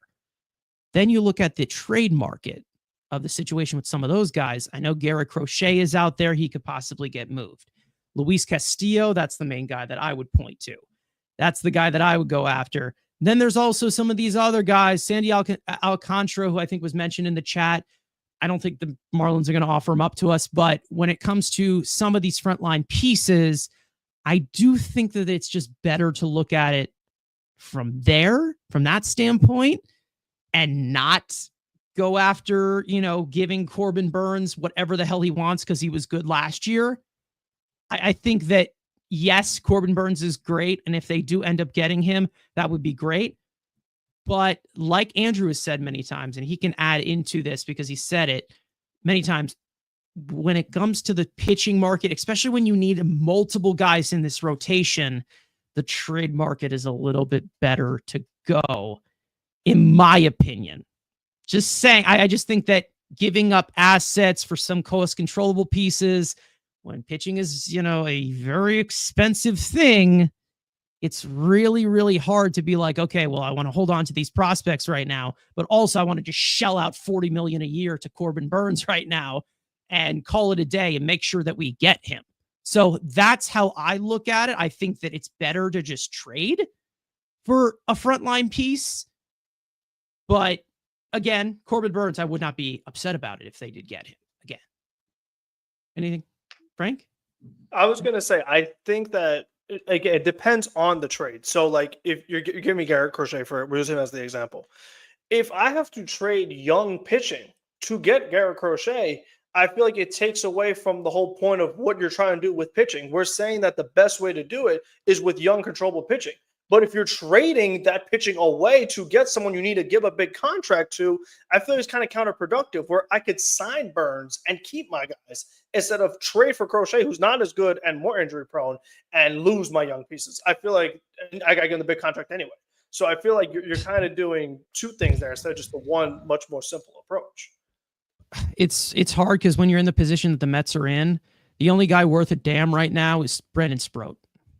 So, I mean, yes, there's some of these other guys who maybe could be good. For Crochet, give him a big contract when I could just sign Burnes, get big contract, and keep Sproat. Why not both? It doesn't sound like something that Stearns would do either way, because I know that he would want those young guys there and the cost controllable pieces. But when it comes to the conglomerate of prospects you do have maybe on the middle infield, because I don't think that it's just going to be, pitching prospect for big name pitcher. I think that you're also going to be giving up some position players, Yeah.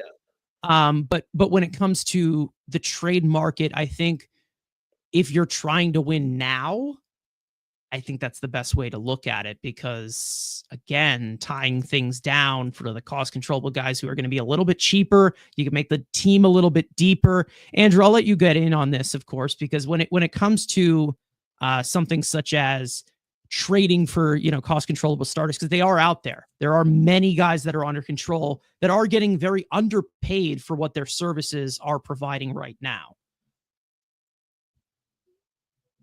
I guess, yes, I've always been very active with wanting the trade market, but it also depends how aggressive this team wants to go.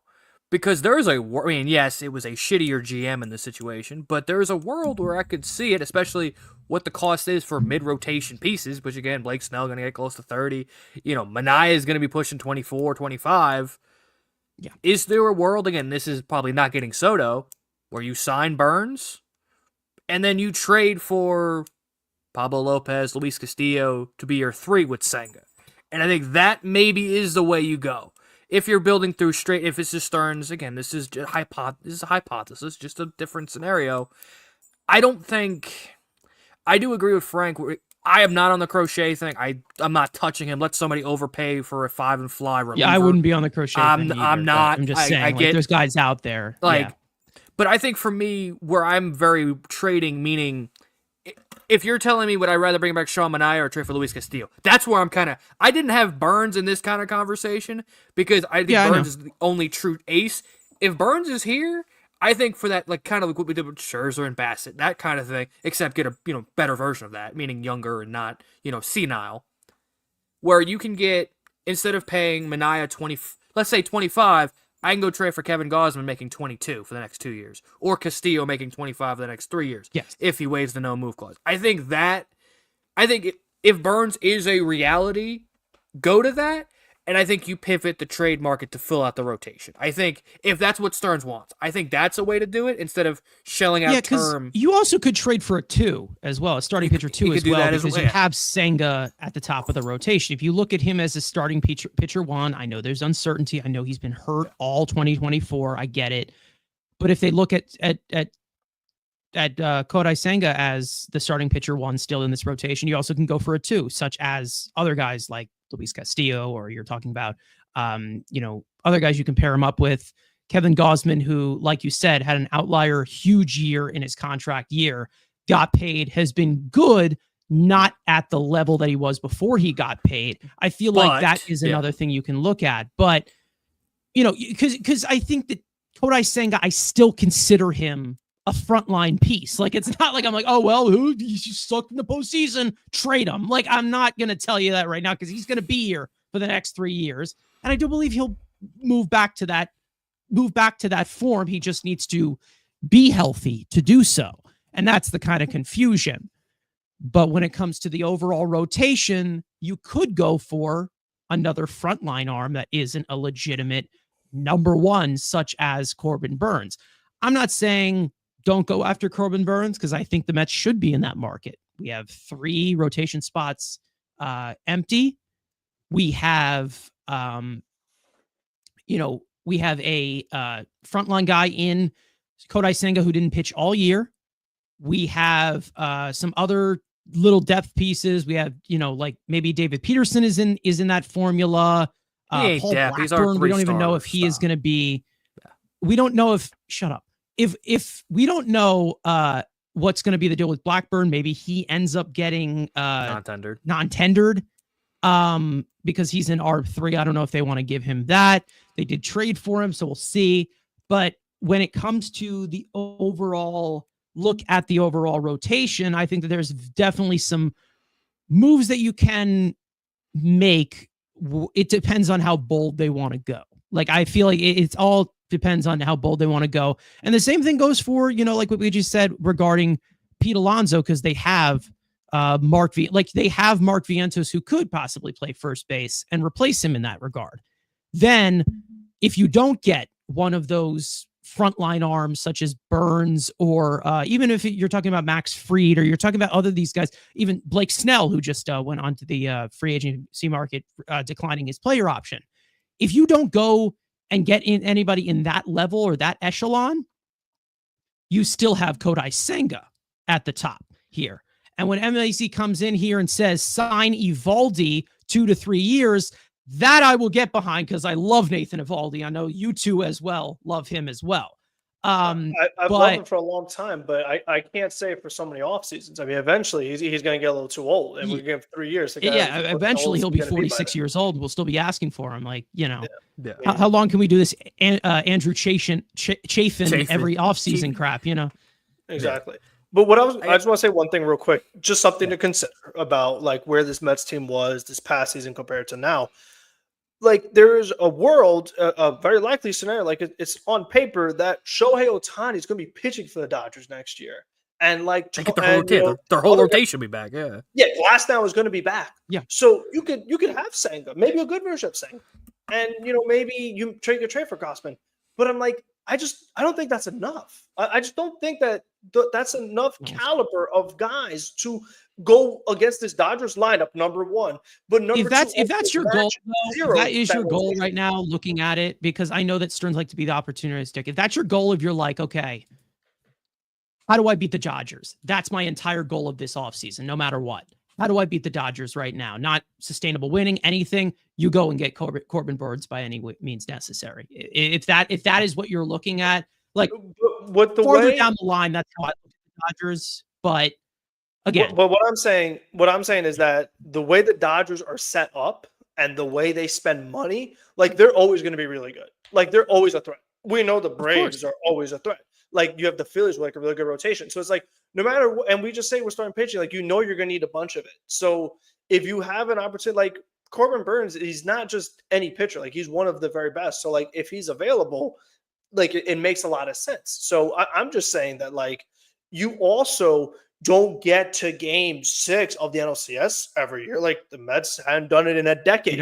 Like, we hope that's not the case. Like, I want to see sustainable winning. What I'm saying is that, like, if I just got to the NLCS, I don't know if I want to necessarily go backwards right now. I feel like I should try to capitalize on that too. So, I mean, it could go both ways. Listen, I love sustainable winners where we're always in the CS and it's fine, and we could do this young approach and always be good. But at the same time, I'm like, I also don't want to let go to waste. I just feel, we could go back to 2015, different ownership, but we were in the World Series. And then all of a sudden, we just kept going backwards, and we never got back there. Like, you don't want that to happen either. You don't want to let your window kind of close. You want to, I don't know. It's a tough balance. I mean, there's not necessarily always a right answer, but I just think for me personally, like, I need elite starting pitching to compete with some of these teams right now. I just think the way that series went, like, it was a disaster. Some of these games, especially getting blown out because the Dodgers were just scoring over and over and over again, and we're just out of it. Like, with Corbin Burnes, that doesn't happen. I just feel like no matter, you can point any team you want to, but like when they have really good starting pitching, you need good starting pitching to match that. And you're not always going to have absolutely it was 13 and they didn't have it. They didn't have it in that series. They did not have the good enough starting pitching to hold off the Dodgers. The Dodgers teed off on us for like 4 of the 6 games that we played, and that was pretty much it. We went home. So when it comes to looking at it from the angle of the Dodgers standpoint, I understand wanting to go all in with the starting pitching because of what they do. But when it comes to like the overall endless resources the Dodgers have, and when you talk about like, how far they did get, when it comes to the World Series team in 2015, if that as an example, I personally just think that everybody on that team just afterwards dropped dead, and they were never healthy, and they were never the same again. Like, that's how I kind of like, I feel like they could have gotten, back to the championship series, maybe the divisions. Like, I feel like they could have got back in 2016 if not everybody just completely dropped dead, got hurt, and were never the same again. I mean, we had so many different cases of that happening from throughout that entire roster in 2015. Just to go from the specifics, Noah Syndergaard would get hurt all the time. Matt Harvey would get hurt all the time. Yoenis Cespedes, who was the big counterpart, he got hurt. David Wright, never healthy. I mean, we had that whole even the catchers, Travis d'Arnaud, never healthy. You even had some injuries from Familia the next year, and who was the other? Lagares kept getting hurt as well towards the end of his Mets. Like, I mean, everybody kept on getting hurt. When I look at it from the overall health standpoint, that's kind of how I look at it. And it does seem like a loss from what we saw this year, where a lot of guys were healthy. We didn't see, we didn't have our top guy healthy in Kodai Senga, but to have that conglomerate of the pitching and go all in that way, I understand wanting to do that. Andrew, if there was anything you wanted to add in regards to that, because again, a lot of it does go to the pitching, because the offense was fine-ish in that series against the Dodgers, mainly because their pitching was not even healthy either. But when it comes to our pitching, we got outpitched in that series, no matter what, no matter how you want to look at it. Andrew? And I was going to take this in a completely different, it's all about the rotation, but the financial part of this, which shouldn't matter, but does matter. Differing opinion, but if we still think Kodai Senga is a front-end guy, he's making $15 million. That is what Five's getting out. Mm-hmm. David Peterson, love him or not, if he's your 5, you'd love it. He's making $5 million next year. Yep. If Brandon Sproat can be half of what we think he can be, he's going to make $800K the next 4 years. My point is, there is way too much money. Again, you're getting a underpaid ace if you think Senga is still an ace. If in the financial way of baseball, he's a 3. Financially, he's your number 3 starter. Yes. So you could bring in 2 guys making more than him, and you're still saving money on what the cost of pitching is now. So I get Stearns has always been develop, draft, develop. I do think, again, you can bring in Burnes, you could trade for pick your 2, and Senga's your 3. That's not a bad thing. Like the fact that, Senga needs to be the 2. No, Senga can be the 3, and you got a pretty good damn rotation. And that's how you beat. Yes, you're not going to match the Dodgers talent for talent. I'm looking at this financially. You have the, I get it's not a cap league, but for what people pay for the rotation, go look at the Padres rotation. Yes, go look at how much the Dodgers and the Yankees rotations are getting paid. The Mets are going to be way under that. Even let's say you give, Burnes whatever, if it's going to be 37, 38. You add that, you'd still be cheaper. Yes, I know cheapness is not the word we want to use now, but the fact that you've got two guys you can confidently say one more than the other is going to be in the rotation. You hope your top prospect can give you productive innings. There's three guys making less than $23 million. That's 3/5 of your rotation. Yes, you're banking on one of them being a prospect. I understand that. But again, there's $23 million for three spots. You're telling me you couldn't go 30, 20, go another $50 million, and then potentially still add maybe a swingman at $10 million? Financially, they have this space because you're getting, again, Senga underpaid. David Peterson is making below market value for a fifth starter. You can afford to overpay a smidge because I get it. You can I get it. even still make that trade. And then there's two contracts I'd love to get the fuck out of here in order to one's make that even more flexible. And right? one's gone after the year. So I mean, it's like I'm not even talking. Yeah. I'm keeping this strictly pitching side. And that's an extra $20 million. Exactly. So there is way to do it. And it just depends how aggressive. Again, to Frank's point, you want to match up with the Dodgers? Yes, because you have to beat them. But maybe we've seen it again. How many years the Dodgers, they were the best team on paper, and how many times they didn't get to the World Series? I understand it. It's a part. You have to eventually maybe get rid of them. But you hopefully that other team in California maybe can not choke 3 straight games getting shut out, and maybe we don't have to have this conversation with the Dodgers. We could be making fun of them again. My point is, yes, you always, like we saw it in the NBA with our team, you have to focus on, eventually you're going to have to beat that team, but there are going to be years you're not going to face the Dodgers. So at the point of, build the best rotation you can. If you can match up with the Dodgers, you can match up with the Dodgers. Maybe you get a break where you're not facing them, and maybe you have the better overall rotation. Speaking of regardless with the Dodgers, I don't know if I feel like you're going to face them every year, but Ken saying the Dodgers are beatable. They beat a shit Yankees team. The Mets were close. The Mets lost to a Dodgers team that wasn't fully healthy. Let's not forget that. They're starting rotation. They know that they get Shohei Ohtani back into their rotation, making his debut. We know Tyler Glasnow was out. Yoshinobu Yamamoto was not healthy the entire year. They're most likely going to have to replace Jack Flaherty. Poor guys. And they're going to get Dusty the other, May could be coming back. And you'll add they have a lot. They could be getting Roki Sasaki too. Like, they're going to load up. They're going to be loaded up next year. They're going to be a lot better pitching wise. And, they still outpitched us in that regard. They do have tons of free agents, but they find a way to replace those free agents just with star power. And that's what the Dodgers are able to do. They just go, fuck it, balls to the wall every single year. And they got their trophy this year. And, maybe it's possible they repeat with an even more stronger team that they have. So, you just hope that you get the better results in that way. They didn't get it this time. They lost in the National League Championship Series to them. They took them to 6 games. They could not finish it off. I don't know if they're ever going to get that chance again, but the only way to look at it is to build a team that can do that.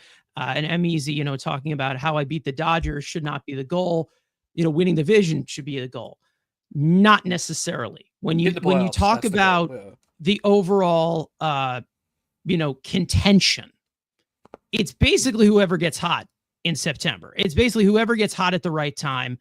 All you have to do is get in. That's kind of how it has been, and how it's kind of been designed with this new playoff format of it has to be the hottest team that goes all the way.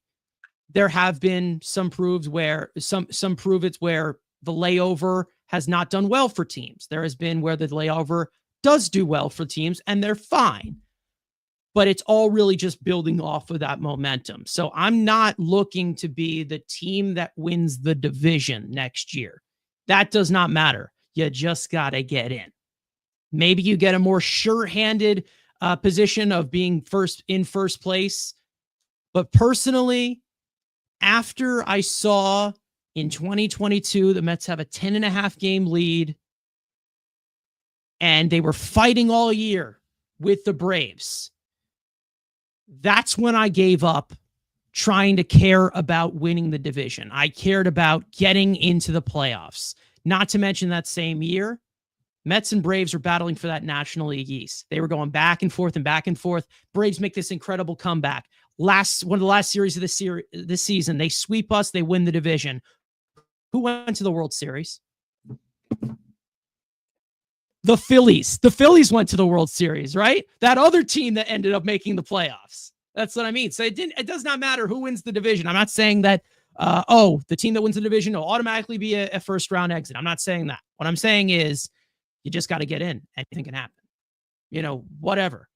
Listen, I'm not saying Mets fans shouldn't want. You're misinterpreting this in a completely different way. I'm not saying that the Mets shouldn't want to win the division. If you win the division, great. But I'm just saying you shouldn't that crush yourself over all you have to do is get in. Yeah.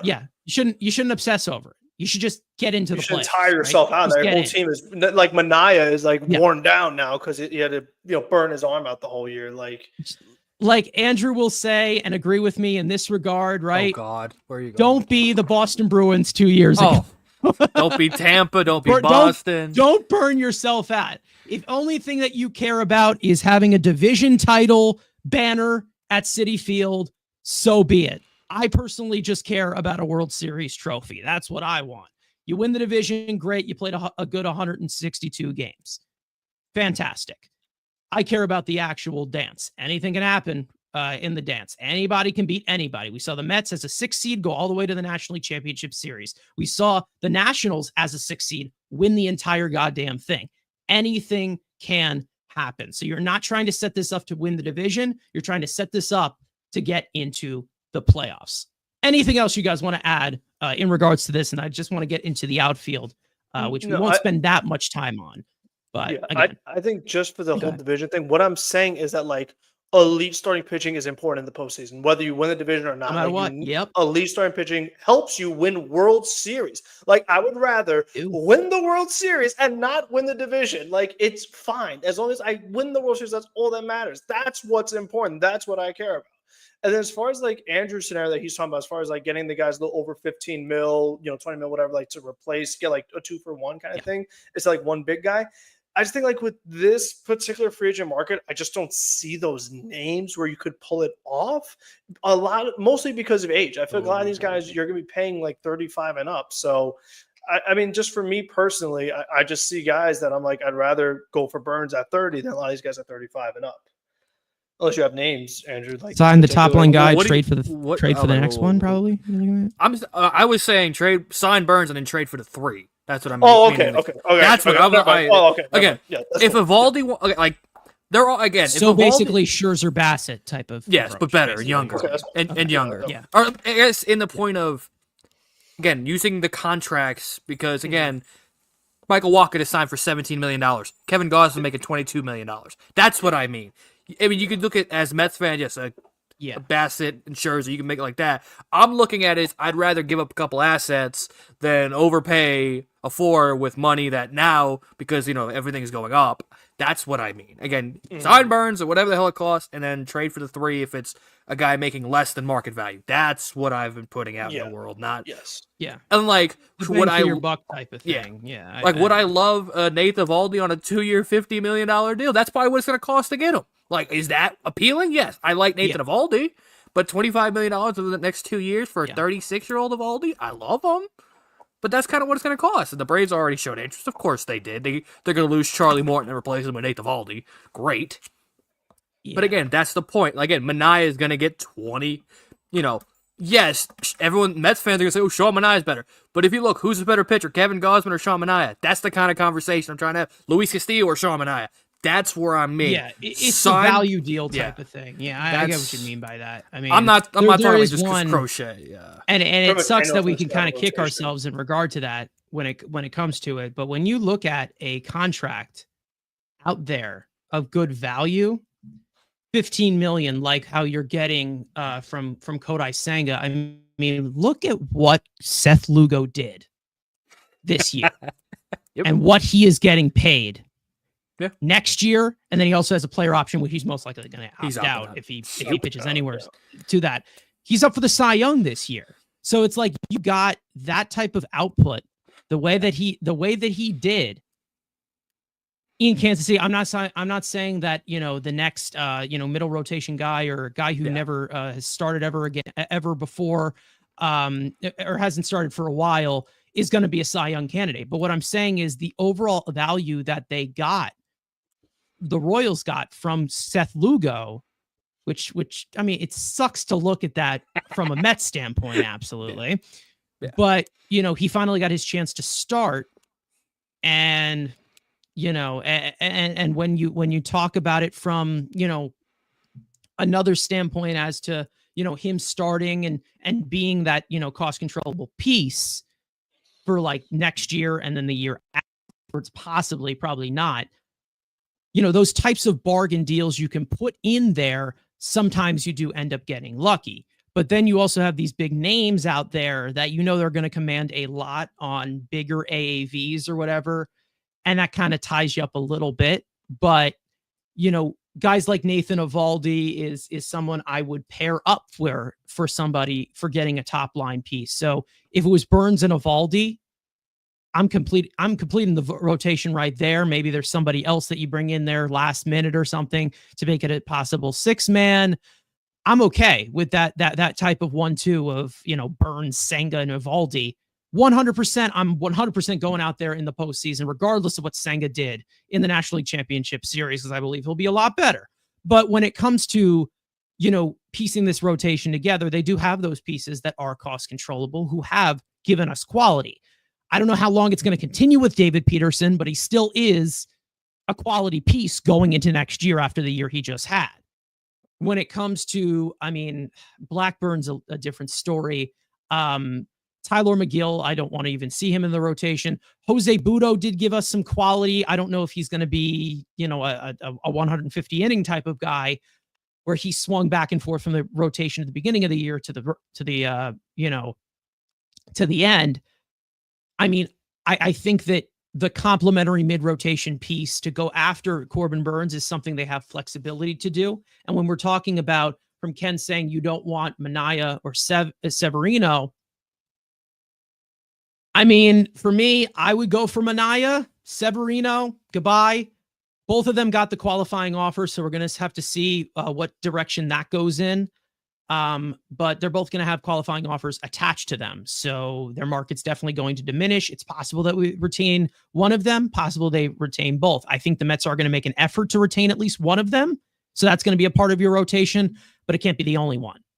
Even though they both at times pitched like frontline arms for majority of the season, Manaea a little bit more. Severino definitely returned to somewhat of his form. They're not going to guarantee you to do that next year and the year after that. I think that you have a better chance of that with somebody like Sean Manaea. But when it comes to Severino, who knows? I don't know. Before we go, Matt Allen, no one knows. Nobody knows if that guy has ever existed before in his life. We did get an update towards the end of the season that he was throwing in Port St. Lucie. That's about it. We probably won't see him in spring training. He's still going to be rehabbing. It looks like he's going to try to pitch in 2025. So we'll see what happens in regards to that. I don't think you see much of him. Maybe he gets an inning or whatever in spring training. Maybe he comes back in May or June. I don't know. He's been MIA for 4 fucking years now. So who knows? But other things, Manaea greater than Castillo, Castillo on a downward trend. Absolutely not. That is not correct. No. I can tell you right now that is not correct. And Manaea is probably getting a 4-year deal. You got Castillo at $23 million for 2 years. I'd rather take that than overpay for. Yes, he had a good year in a Met uniform. I think Manaea is great. And I think he'll continue to be great for 2 or 3 years from now. But when it comes to Luis Castillo, that's somebody who gives you almost like 200 innings every single year. He rests the bullpen. Is a robotic strike thrower. He isn't an ace anymore. I wouldn't put him in an ace category anymore. You probably could turn him into an ace with the pitcher's ballpark that Seattle and New York is for the Mets. Think about that. But he stopped throwing his changeup. That's like the one thing. He went to Seattle. He stopped throwing his changeup. Now he's just strictly 4-seamers. That's the changeup. Fuck him then. The changeup things that he did, obviously he was in Cincinnati. That was his pitch. Seattle's tweaked that he's thrown more fastballs, less changeups. When you have a primary sinker, you don't really need to use the changeup as much. But so, again, whatever. This is a Mariners we'll see. Yeah. Again, we'll see what happens in regards to that. Project Ball saying if I see Paul Blackburn, I might cry. I think I personally, given how starters are, And the price of them, I'd give him another chance, but I don't know. Health, inconsistency. Again, It's the tough. way I see it though is that to put him on that platter. is Paul Blackburn making a playoff start for you? Hell no. Then He's then what are we absolutely doing? not. But I'm just saying if you want him to be Trevor Williams, Oh well, yeah, he'll the save swingman our role ass. maybe, but I don't know. like, I feel like maybe you could find you need somebody to cheap eat those for innings. that I'm role. not saying in the prior, like we were just talking about, like matching it up with the Dodgers. That's With a bad playoff spinal conversation, fluid, of you're course. not. I don't know if you're gonna be getting innings. Like that's just not No. a good. That's like a bad injury. You know what I mean? Like that's just not a normal. It sounds thing. bad. It sounds bad, and we did hear that it was like, okay, it's not as bad as it sounds. It's bad. Yeah. I think he eventually. I think there's some left for him, but when you're talking about like, pieces that can be spot starters or whatever, I'd give him another chance for that. What is it? $5 million he's going to make. He wasn't particularly great his last couple starts in the men uniform. He wasn't. He was not case. great. He was not great, but he wasn't brought in here for like top frontline quality. I feel like he was just here to eat innings. He wasn't able to do that because he got hurt. So he also was getting up like 5 runs. That's not eating innings either. Like, well, what can I tell you? He's not a bad. There you go. Exactly. That's exactly what I was just going to say. He filled in the blank for me. Blackburn is not a bad 5th, 6th starter. Probably more of the 6th than the 5th. But we'll see. Still better. What happens. He's still better than Tyler McGill, but Project Ball saying Vassell and Hamill are pretty much busts, right? Hamill, I give it a little bit more time. Vassell sucks. Vassell's terrible. I have no faith in Vassell whatsoever. Maybe we do see a look at him if we have so many injuries that we can't even count on our fingers. But we'll see what happens. He is in ARB 3 if you're talking about Blackburn, but it's possible he does get non-tendered in ARB 3 because, again, we don't know about it per value and his health. But as for health and per value and another piece of this team, I do want to get into the outfield, which will probably put us over the 2-hour mark. But again, we're doing this once a week, so we probably can go over the 2-hour mark. As for the outfield, we did get some news this week about Tyrone Taylor, about him undergoing not 1, but 2 surgeries in the offseason.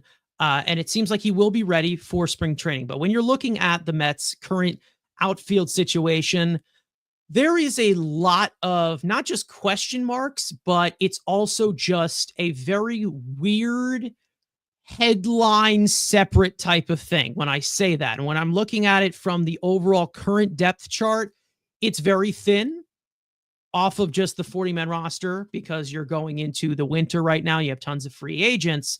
When you look at Brandon Nimmo, we know he's under contract for quite a long time through 2030. He signed a big 8-year deal. He'll be here for a while. He played a majority of his season in left field, played some center field, but David Stern said that he prefers for him to be the left fielder in the foreseeable future, which I do personally agree with. We'll get into that a little bit deeper as to why. But when it comes to center field, he did say that they're probably going to either sign somebody else, similar to what they did with Bader, maybe, or make also another trade like they did with Tyrone Taylor. When it comes to Starling Marte, what have we not said about Starling Marte these days? He's under contract through the 2025 season. He spent 2 months on the injured list. He was horrendous in right field, gave us somewhat of value offensively, but still diminished. He will be entering a 36-year-old season. And then you look at Tyrone Taylor, who has pretty much played every single one of those outfield positions, 120.1 innings in left field, 273 in center field, and 361 in right field. And now he undergoes those 2 surgeries, like I just said. As for the UFAs, we know that Jesse Winker doesn't play much outfield, but he could play it in a pinch. Harrison Bader will be entering the outfield market. DJ Stewart was just granted free agency. You have available free agents, of course. We've talked about Juan Soto before. Jerickson Profar is out there. Teoscar Hernandez, Anthony Santander, my darling. Tyler O'Neill, Randall Grichuk, and then 2 old friends, Michael Conforto and Mark Canha, as for the top of the wins above replacement chart in the outfield market. But when you're talking about the overall outfield, Right now, you have Nimmo locked down, who you expect will be better next year. I do expect he will be. You have Marte. We've talked about him before already, about our current stance with him. We would love to move his contract, to be honest, going into this offseason. Who knows if it will happen.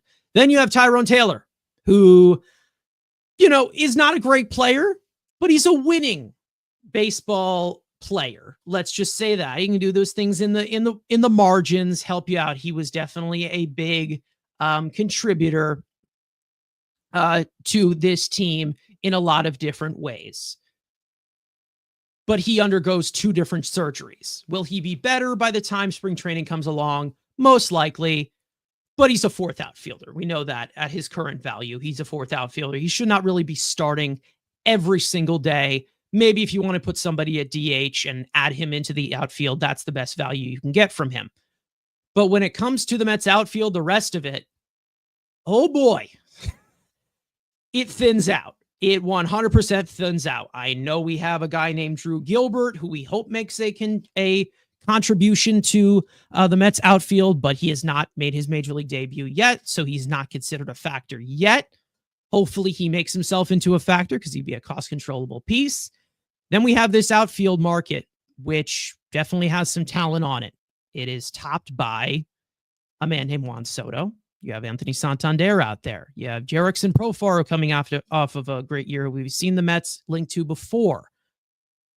Configuring the outfield the way that it has been, from what Stearns has said, I think it's just easy to just, from the beginning now, because most moves are not going to be made for a couple of weeks, maybe a couple of days, maybe something flows, but nothing crazy. Your full-on outlook of this outfield, some things that you would plug in. I mean, there's a lot of angles you can go at this because you have a lot of certainty right now. Even Nimmo, I didn't even add. Got the what was it? The quarter zone shot, wearing a walking boot throughout the entire offseason after that foot injury that he was dealing with towards the end of the year. Andrew, I would go to you regarding the outfield. I know that it's really easy to just say, okay, sign Soto. But the other ways that you can look at it, they're going to need depth as well, because they have 3 viable outfielders. One of them is 36. One is coming off of 2 surgeries, and one of them is coming off of a career down year where his foot was bothering him for a majority of it. So lots of question marks and lots of questions to answer regarding the outfield. Yeah, I mean, obviously, everyone's like, oh, the solution, obviously putting Soto in right. Here's, I guess, the problem. We all know Tyrone Taylor is not an everyday center fielder. And we hope Harrison Bader's not back. Like, I think there are upgradable pieces to Harrison Bader. Again, it's not in free agency because, again, it's literally him, Michael A. Taylor, and that's about it. Those are your pure center fielders on the free agent market. When it comes to, obviously, Santander and Teo, they're probably more DHs than actual outfielders, and we already have a old, senile, non-defensive center, outfielder on this market. I think both of those guys would be more DHs than outfielder. Teo had to be because, the Dodgers have a guy named Shohei Ohtani to play DH, so he had to be stuck out there, and he's not good out there. But when it comes to the Mets, obviously Nimmo you expect to be better. If in a perfect world, yeah, you stick Soto and right, it'd be great. Center field is still obviously an issue, and yes, everyone's will say, "Oh, we have Drew Gilbert again." It's a non-factor until he's proven he wasted not even that good at right field either. And he's exactly so. You're having 2 guys in the corners. Oh no, he's a Gold Glove candidate. Never mind. He was a Gold Glove candidate. Yeah, I forgot about that. We've two-time Gold Glove candidate last 2 years. Yeah, but you look at that, you're gonna need a guy you're gonna need a defensive first center fielder, and let's say Tyrone Taylor can be your 4th outfielder. Again, that's what he should be. There are guys, again, we're probably saving those guys specifically for a video down the line, but there are some guys who are interesting. They're big names. They're smaller names that, can fill that center field, go-get-'em mentality. And there are even, the bigger names. Maybe you miss out on Soto. Maybe you shift to those bigger names, which, again, I correlate back to earlier, that on teams who have center fielders to us would be average size contracts. To a small market team, they're like, $12 million. That's a hell of money for us. we got to get this off the books. There are guys that can fill that void. Again, sorry, I'm trying to be vague. It's a video coming up in the next couple of weeks. But there are some ideas. I do think Bader is a possibility back just because of that. If you're going to go, if Soto is brought in, I think Harrison Bader coming back's possibility shoots up. If they don't want to go to that trade route, which there are some guys out there. But if, let's say, Soto's in right, yeah, you're going to need a guy that just can get everywhere because we know the range of Nimmo isn't great, especially if you got 1 foot, and then we all know the monstrosity that is Juan Soto in the outfield. So if Juan Soto is here, expect expect how the Nimmo Robertson notification hit. If the Mets would be, oh, we got Soto, oh shit, we also got Bader back. Don't be surprised. But again, the outfield, the depth isn't great, but again, obviously we hope Drew can be that. You would expect, and we saw this last year with Stearns, he might come into the season being like, okay, but then you see him all the time. Oh, he signs a JBJ. Oh, he signs a Mike Brasso. Like, and you've seen him do this where he's going to bring in depth, and it'll be a bunch of guys on minor league deals. And again, maybe there's some former top prospects that didn't work out with one team. We've already seen, again, with the 40-man roster tender Rule 5 configuration, there could be some of those guys that maybe had high pedigree of prospects that didn't work out. Maybe Stearns takes a flyer on a bunch of those guys. So, the outfield, again, it's old. I mean, obviously, you still have Starling Marte. We'd love to get rid of him, but again, that's $20 million. Unless you're just eating the money to get rid of the roster spot, which at this point you probably should. You're going to be stuck with him. Again, I'd say there's a 70% chance he's going to be stuck to the bench, and that's the only way to get rid of him, unless you're paying 19.5% of that deal, and the team is getting him is going to get league min deal, but. Again, there is some concerns, obviously. Would Juan Soto ease the pain? Of course. But again, then you still need a center fielder, still need a DH. So I do trust Stearns that we saw he will bring in depth. We're like, right now, we're like, ooh, this is thin. And maybe he'll bring in guys. We've already seen with the infield with the guy that claimed about the Blue Jays. He'll find these under, waiver wire guys who are like, okay, and then maybe they provide some value more than DJ Stewart. Frank, I'll go to you regarding the outfield. I think that there's definitely some different ways that you can look at it. I know that some of them are not as sexy in the realm of, bringing in somebody like Harrison Bader of that caliber of just a defensive first piece. But when it comes to the Mets outfield, there's depth that is needed beyond just signing Soto to anything, no matter what. Yeah, I mean, it's not that simple right now as far as, like we said, with the current fit. I just think it's unfortunate that Brandon Nimmo was paid to be a center fielder, but can't be a center fielder already. And we still have a few more years to go on that deal. So, I mean, overall he's a good player. So, you have to kind of do what you're inherited with. I felt last season, my opinion was, I don't need Bader if I could have Nimmo play center at least one more year and get an offensive bat. I think right now that's not a thing anymore. Like, Nimmo's going to be in a corner, and right now Marte's in a corner. But again, Marte does not prevent Juan Soto. So it seems like they had to sign Harrison Bader.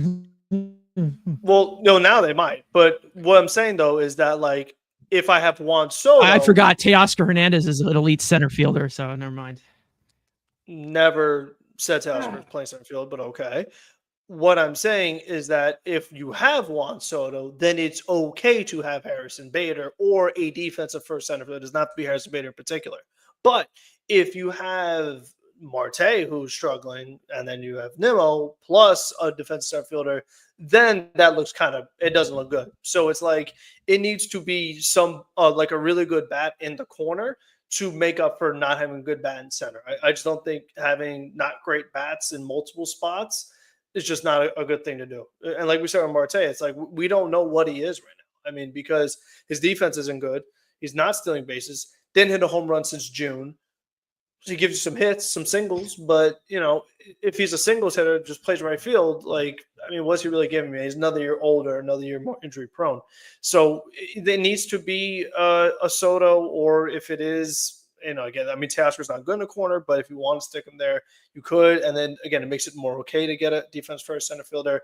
If you want to put Santander in the corner, you could. He's not great out there. But, again, it's just much more doable to then have that defensive first center fielder.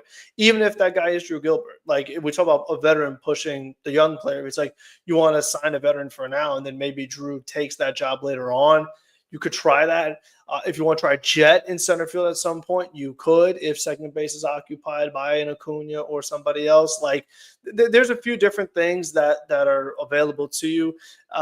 Some people mentioned Luis Robert as a trade. I just kind of be a little wary of what I'm giving up. I just think he's not just like this all-around amazing player.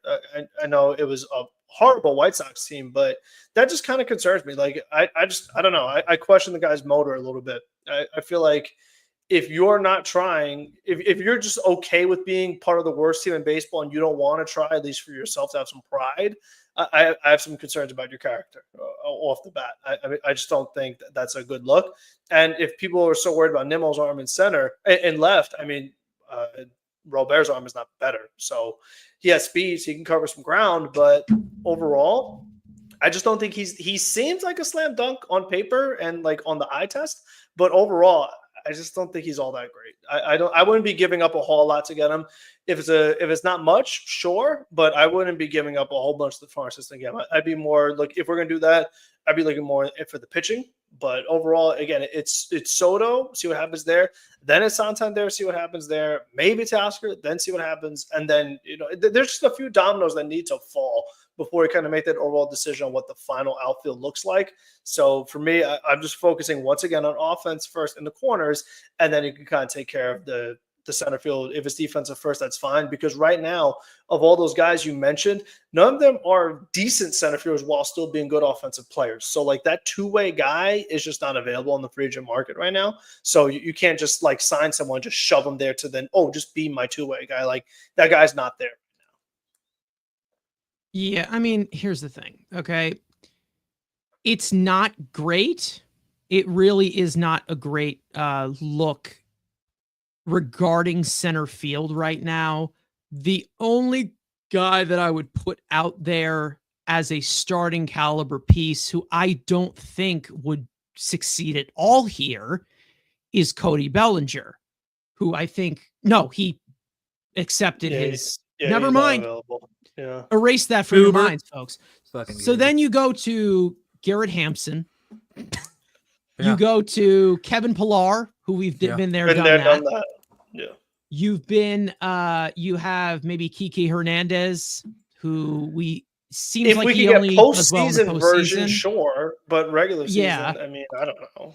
Then there's one that I think is the most likely, and it sucks that it's going to be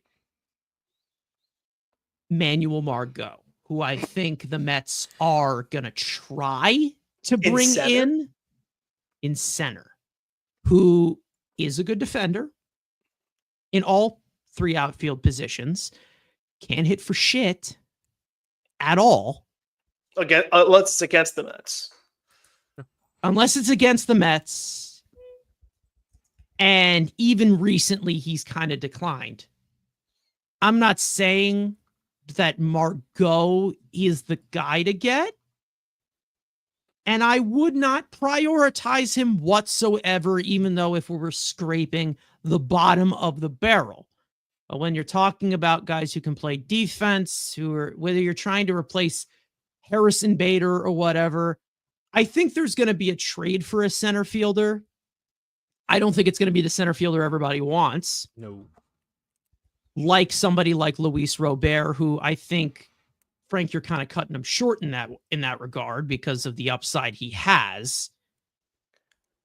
And I do think that if you were to trade for Luis Robert, it's going to be the lowest value you could ever give up for him. Well, that's what I'm saying, is that like if you could get him for low value, sure, but I wouldn't try. You also can think about the fact that Reinsdorf absolutely fucking hates us, and he'll probably ask for a lot more. But when it comes to the center field market right now, it's thin. It's led by Harrison Bader. He is the top among wins above replacement, with Cody Bellinger accepting his player option for 2025. So when you have Harrison Bader at the top, it's not going to be great coming towards the bottom. You have about 7 primary center fielders who are not great at all on the market. The top guy is Harrison Bader. So if you want to bring Harrison Bader back, by all means, because I think it would be great. last year. He was playing left field. But when it comes to the overall with center field, I do think that they're going to try and trade. I am kind of for like, I don't know for overall lightning in the bottle reasons. I could see somebody like Jose Siri that they trade for. Like I think that they're in that market. They're gonna go in for those toolsy center fielders that have a little bit of the upside in the bat if they can tap into it. Jake Myers from Houston, who can't really hit that well either. They're gonna probably look defensively if they were to land somebody like Soto, Santander. Even if you go into the market of somebody like maybe even Jerickson Profar that you bring in, maybe. And even though he's more of a left fielder, can't play right field. If it's Teoscar Hernandez, again, that's another more bat than actual glove.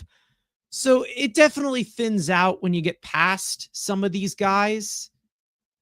But I think when you look at the outfield, if you're going to address it, either way, you're going to have to find a way to diminish the playing time of Marte, or I don't know. I don't know what we're going to be able to look at from that angle until we see what they're going to try to do. But it seems like there's going to be a lot of opportunistic, pieces that they put on the line. There could be some center fielder that might be on the market eventually. Could there be somebody from St. Louis that they maybe go after for center field? Whether you're talking about, I don't know, Lars Nootbaar, whether it's Harrison Bader, he was in St. Louis. Is there an Dylan Carlson's kind of fallen off, and he's also gone, right? He's not in St. Louis anymore. He's in Tampa now. Tampa, yeah.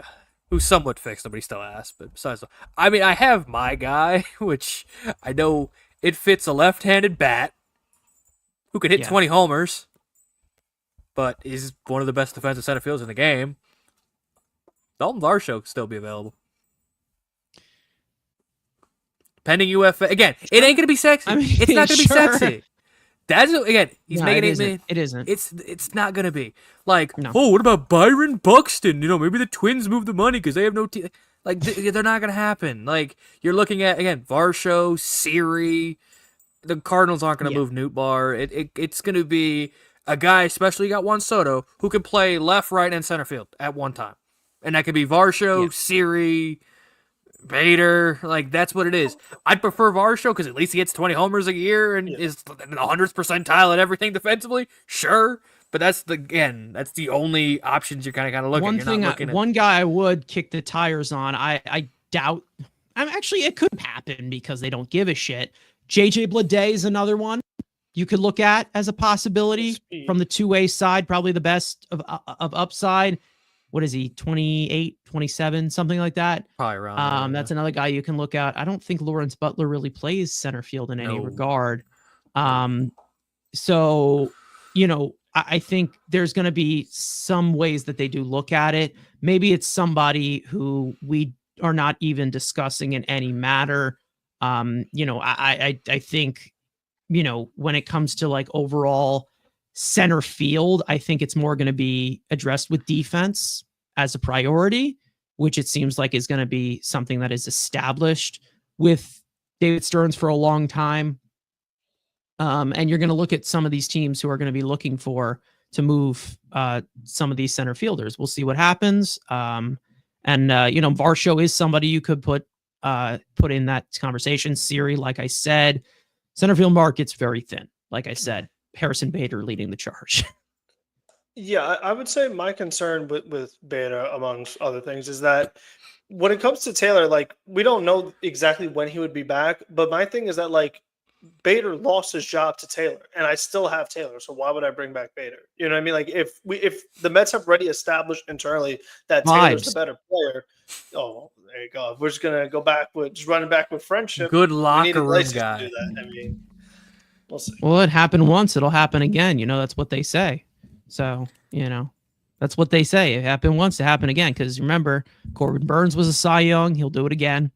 Willy Adames drove in 118 runs this year. He'll do it again. I think it's pretty easy to say it from outliers. It's very easy. But when we had the vibes and all the magic, it'll happen again, right? I mean, just bring everybody back. I mean, it worked for 2022 Mets. Anyways, PCA would have been a good fit for this role. Listen, I don't like looking at it from hindsight here, but here's the thing.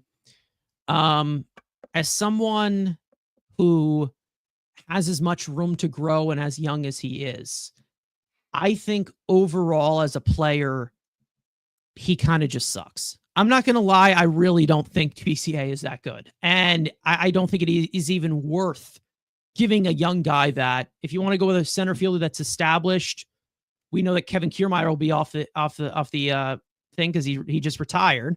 Yep. If you're going with some of the established center fielder, that's fine. Of somebody we know who can do that. But when it comes to PCA, I expect to have actual upside from the offensive side, which I don't see from PCA whatsoever. I see him as a defensive guy. And that's kind of how I see it from that view. And then you kind of bring into the formula of whether you're talking about a younger guy, Drew Gilbert, what does he provide? Where he can give you tools from the average to above average range from all aspects, nothing crazy, very high floor as a player, but also no major league experience. So then you're looking at it from who can actually push him in that regard, different regarding the outfield. But, when it comes to center field, it's definitely going to be something that is looked at, and I'm glad it will be. I feel like that's going to be one of the, if not the only trade that they do make this offseason. The only major league trade will be center field, maybe a reliever trade, like we've said before. We'll see what happens, but there are holes on this roster that do need to be, filled. They have the most free agents out of any team. And this is coming from a team that, lost in the National League Championship Series.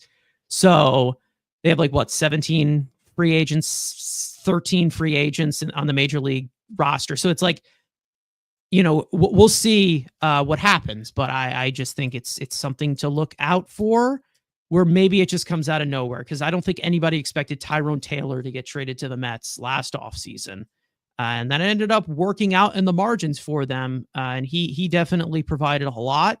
Wasn't perfect, but was definitely a valuable player to this team. Stuff that we have not really seen. It seems like they just go through the one-dimensional guys. And we got so much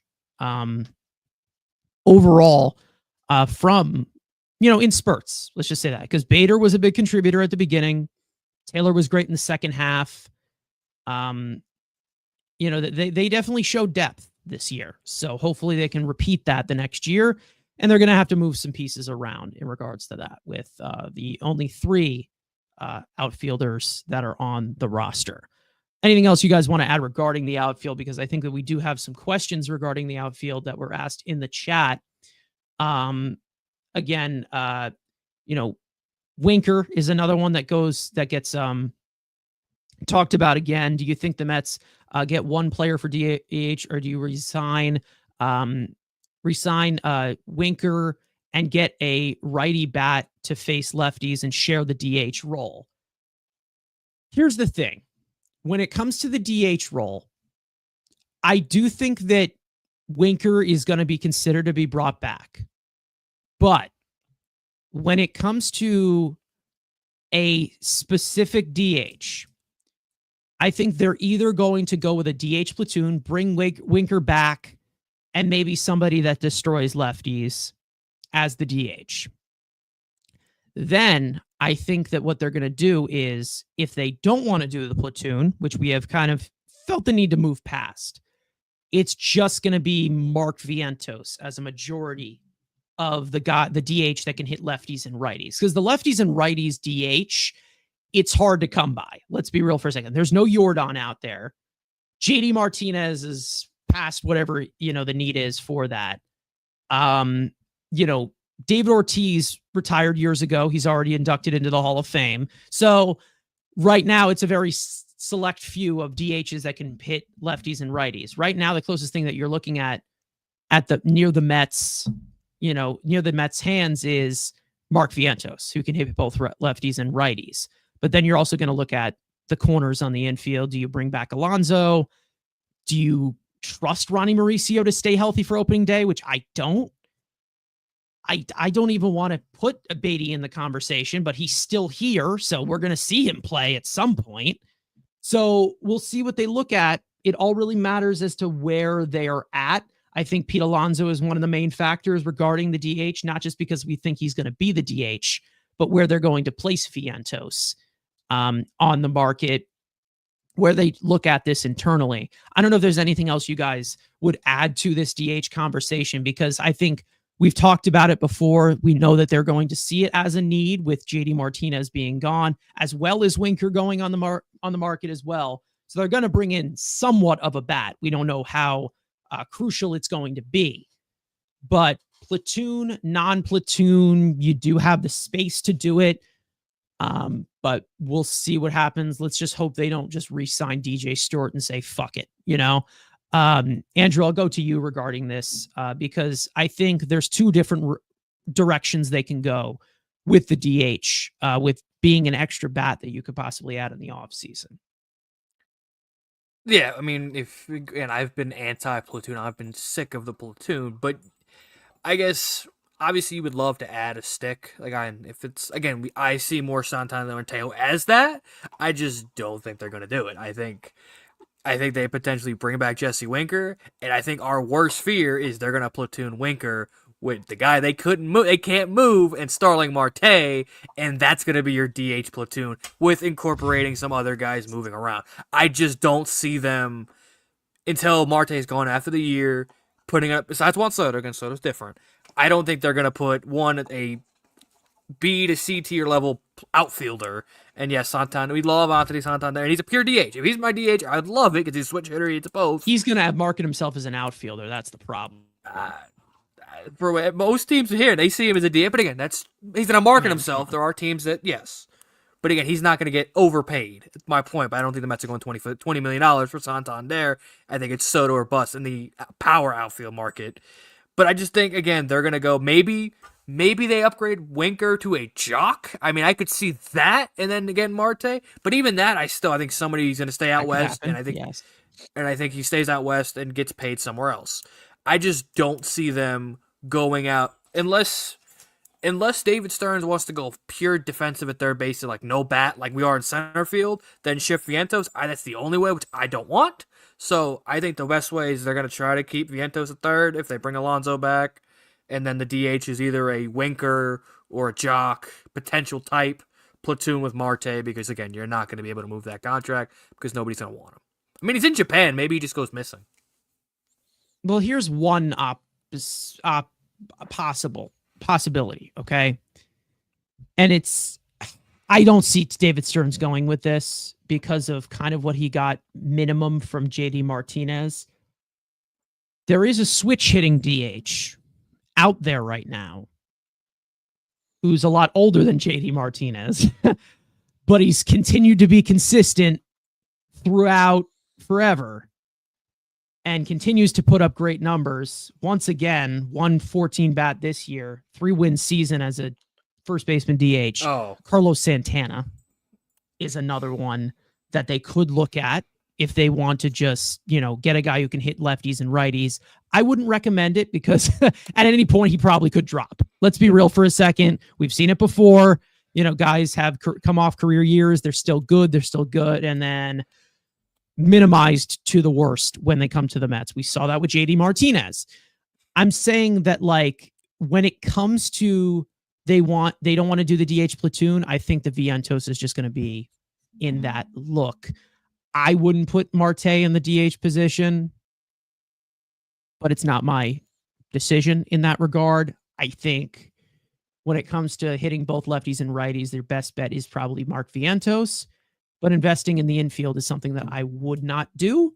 So I personally, I don't know. I probably would go with the DH platoon, then address it at the trade deadline. But again, and then there's also the other thought of,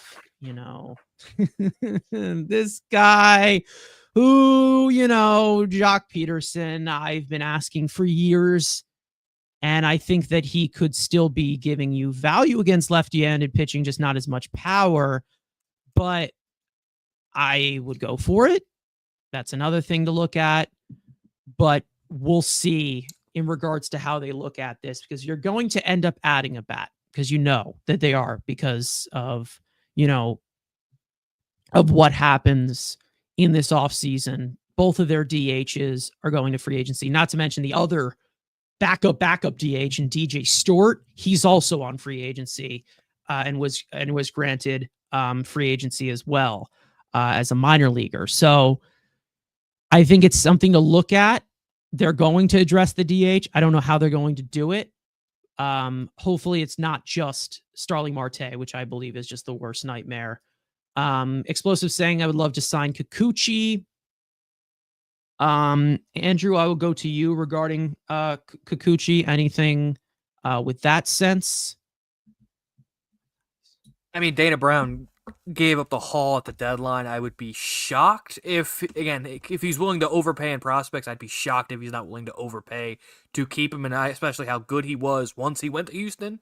I talked about it in the video for in the Marte trade thing. They have so much damn pitching coming back off injured, kind of like how the Dodgers were. Like, Dodgers have all these guys coming. So do the Astros, and they had their prospects in Hunter Brown and Andrew Grady step up massively. So, I mean, I could see him leaving for a higher bid, but again, it's kind of the similar market. It's going to be north of 22, because again, if Walk is setting the back end at 17, Kikuchi was better, so he's going to get more than that. So again, you're playing in that $20 million for, I think he's 32? How old's Kikuchi? 33?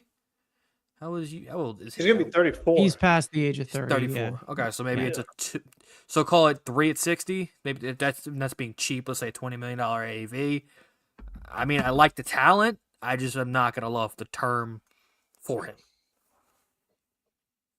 Frank? Kikuchi? Yeah, don't Is he better than Taijuan Walker? Right now, sure, but I just think given the age, and he still has the tendency for blowups. I just feel like at any moment he could just kind of, I don't know. I'm still looking at it from a playoff standpoint. It's like, do I feel comfortable making a playoff start? Some of them, but not all of them. And I just don't think you should go that way if you're going to be paying over $20 million for the guy. Like, you want him to be like, no, I know what I'm getting. But if you want to have it be like, okay, this is one of my 1-year deal guys this year, like the way it was last year, like this is this year's Manaya or this year's Severino or one of the two, fine. But again, if the guy's turning 34, you should not really be looking at many multi-year deals there. Which he will be. And when we look at it from the health standpoint, he's been healthy his entire major league career so far. 32 starts in 2019, 9 starts in 2020, shortened season, 29 starts in 2021. I think he did like some in and out of the bullpen, 32 appearances, 20 starts, 2023, 32, 2024, 32. So he is a mid-rotation type of guy you would like, to be healthy, gives you guaranteed 150 to 160 innings every single time, maybe even 170, which he gave last year that he passed that threshold. It's not the main guy I would be going after in mid-rotation style. I think Nathan Eovaldi is the main guy I would go for in regards to that.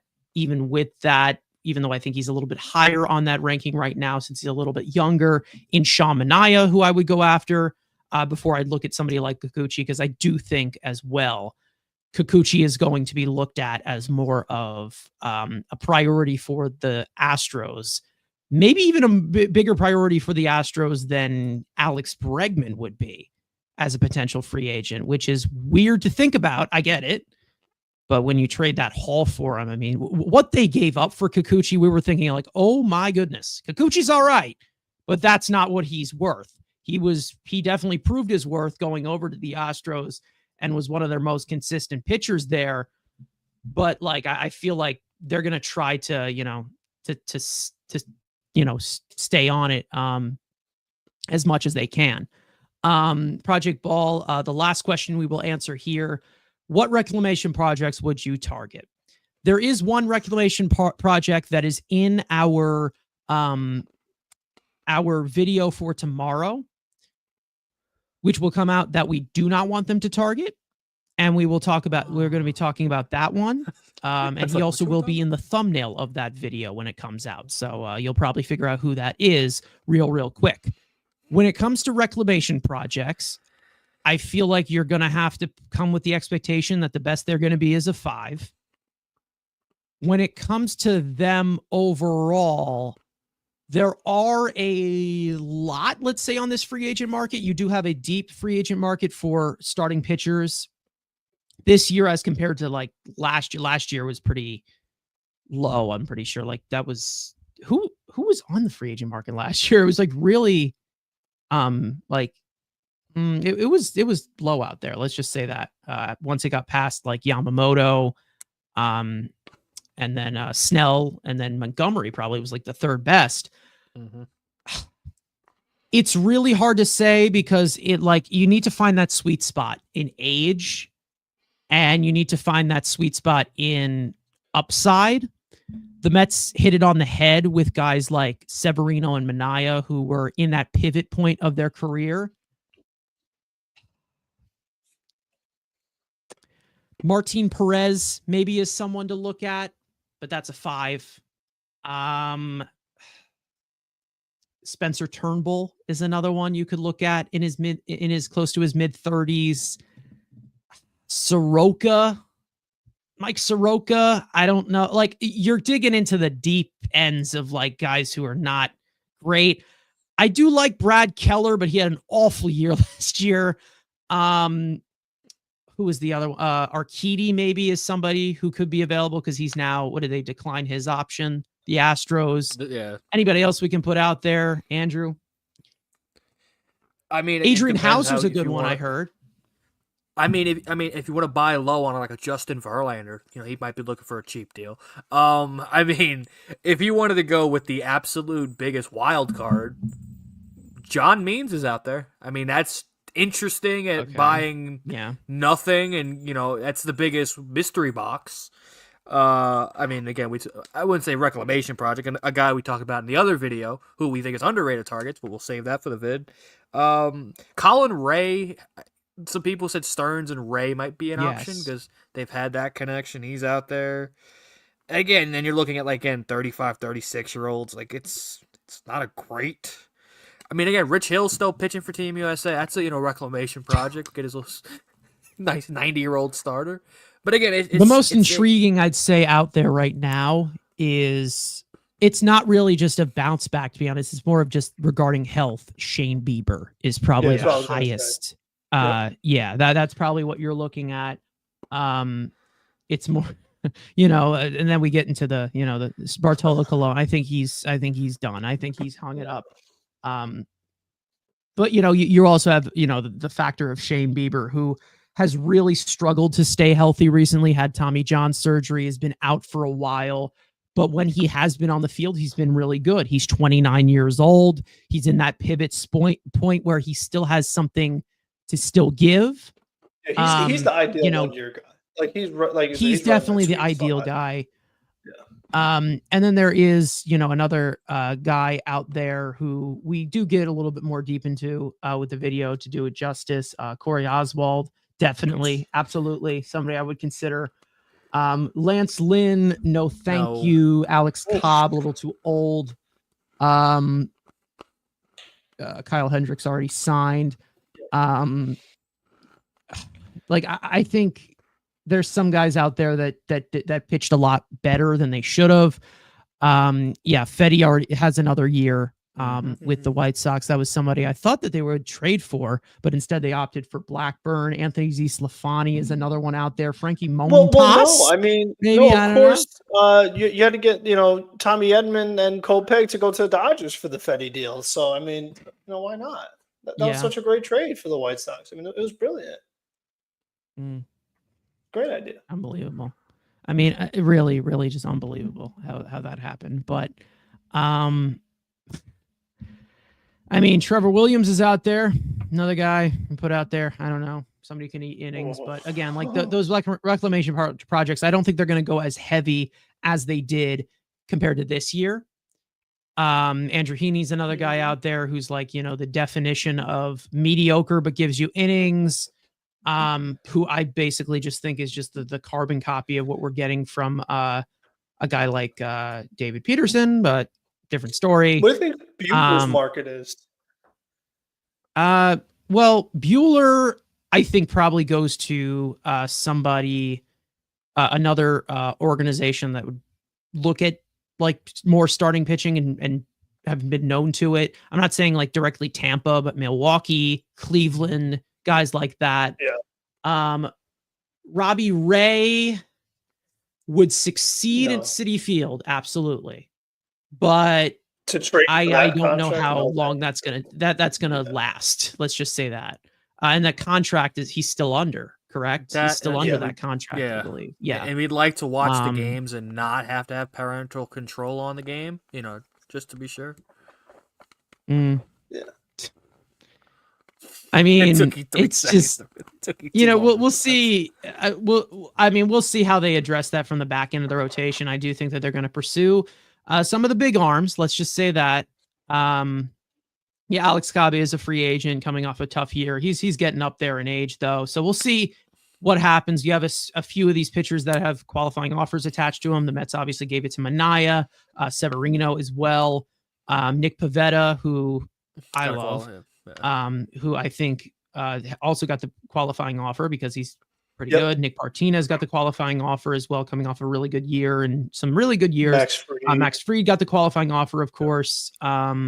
And then that, I think, is pretty much it for the pitchers that got the qualifying offer. Kyle Hendricks is already gone. He was the first pitching signing to go to the Angels. The Angels, they with their pitching, they always make some phenomenal signings.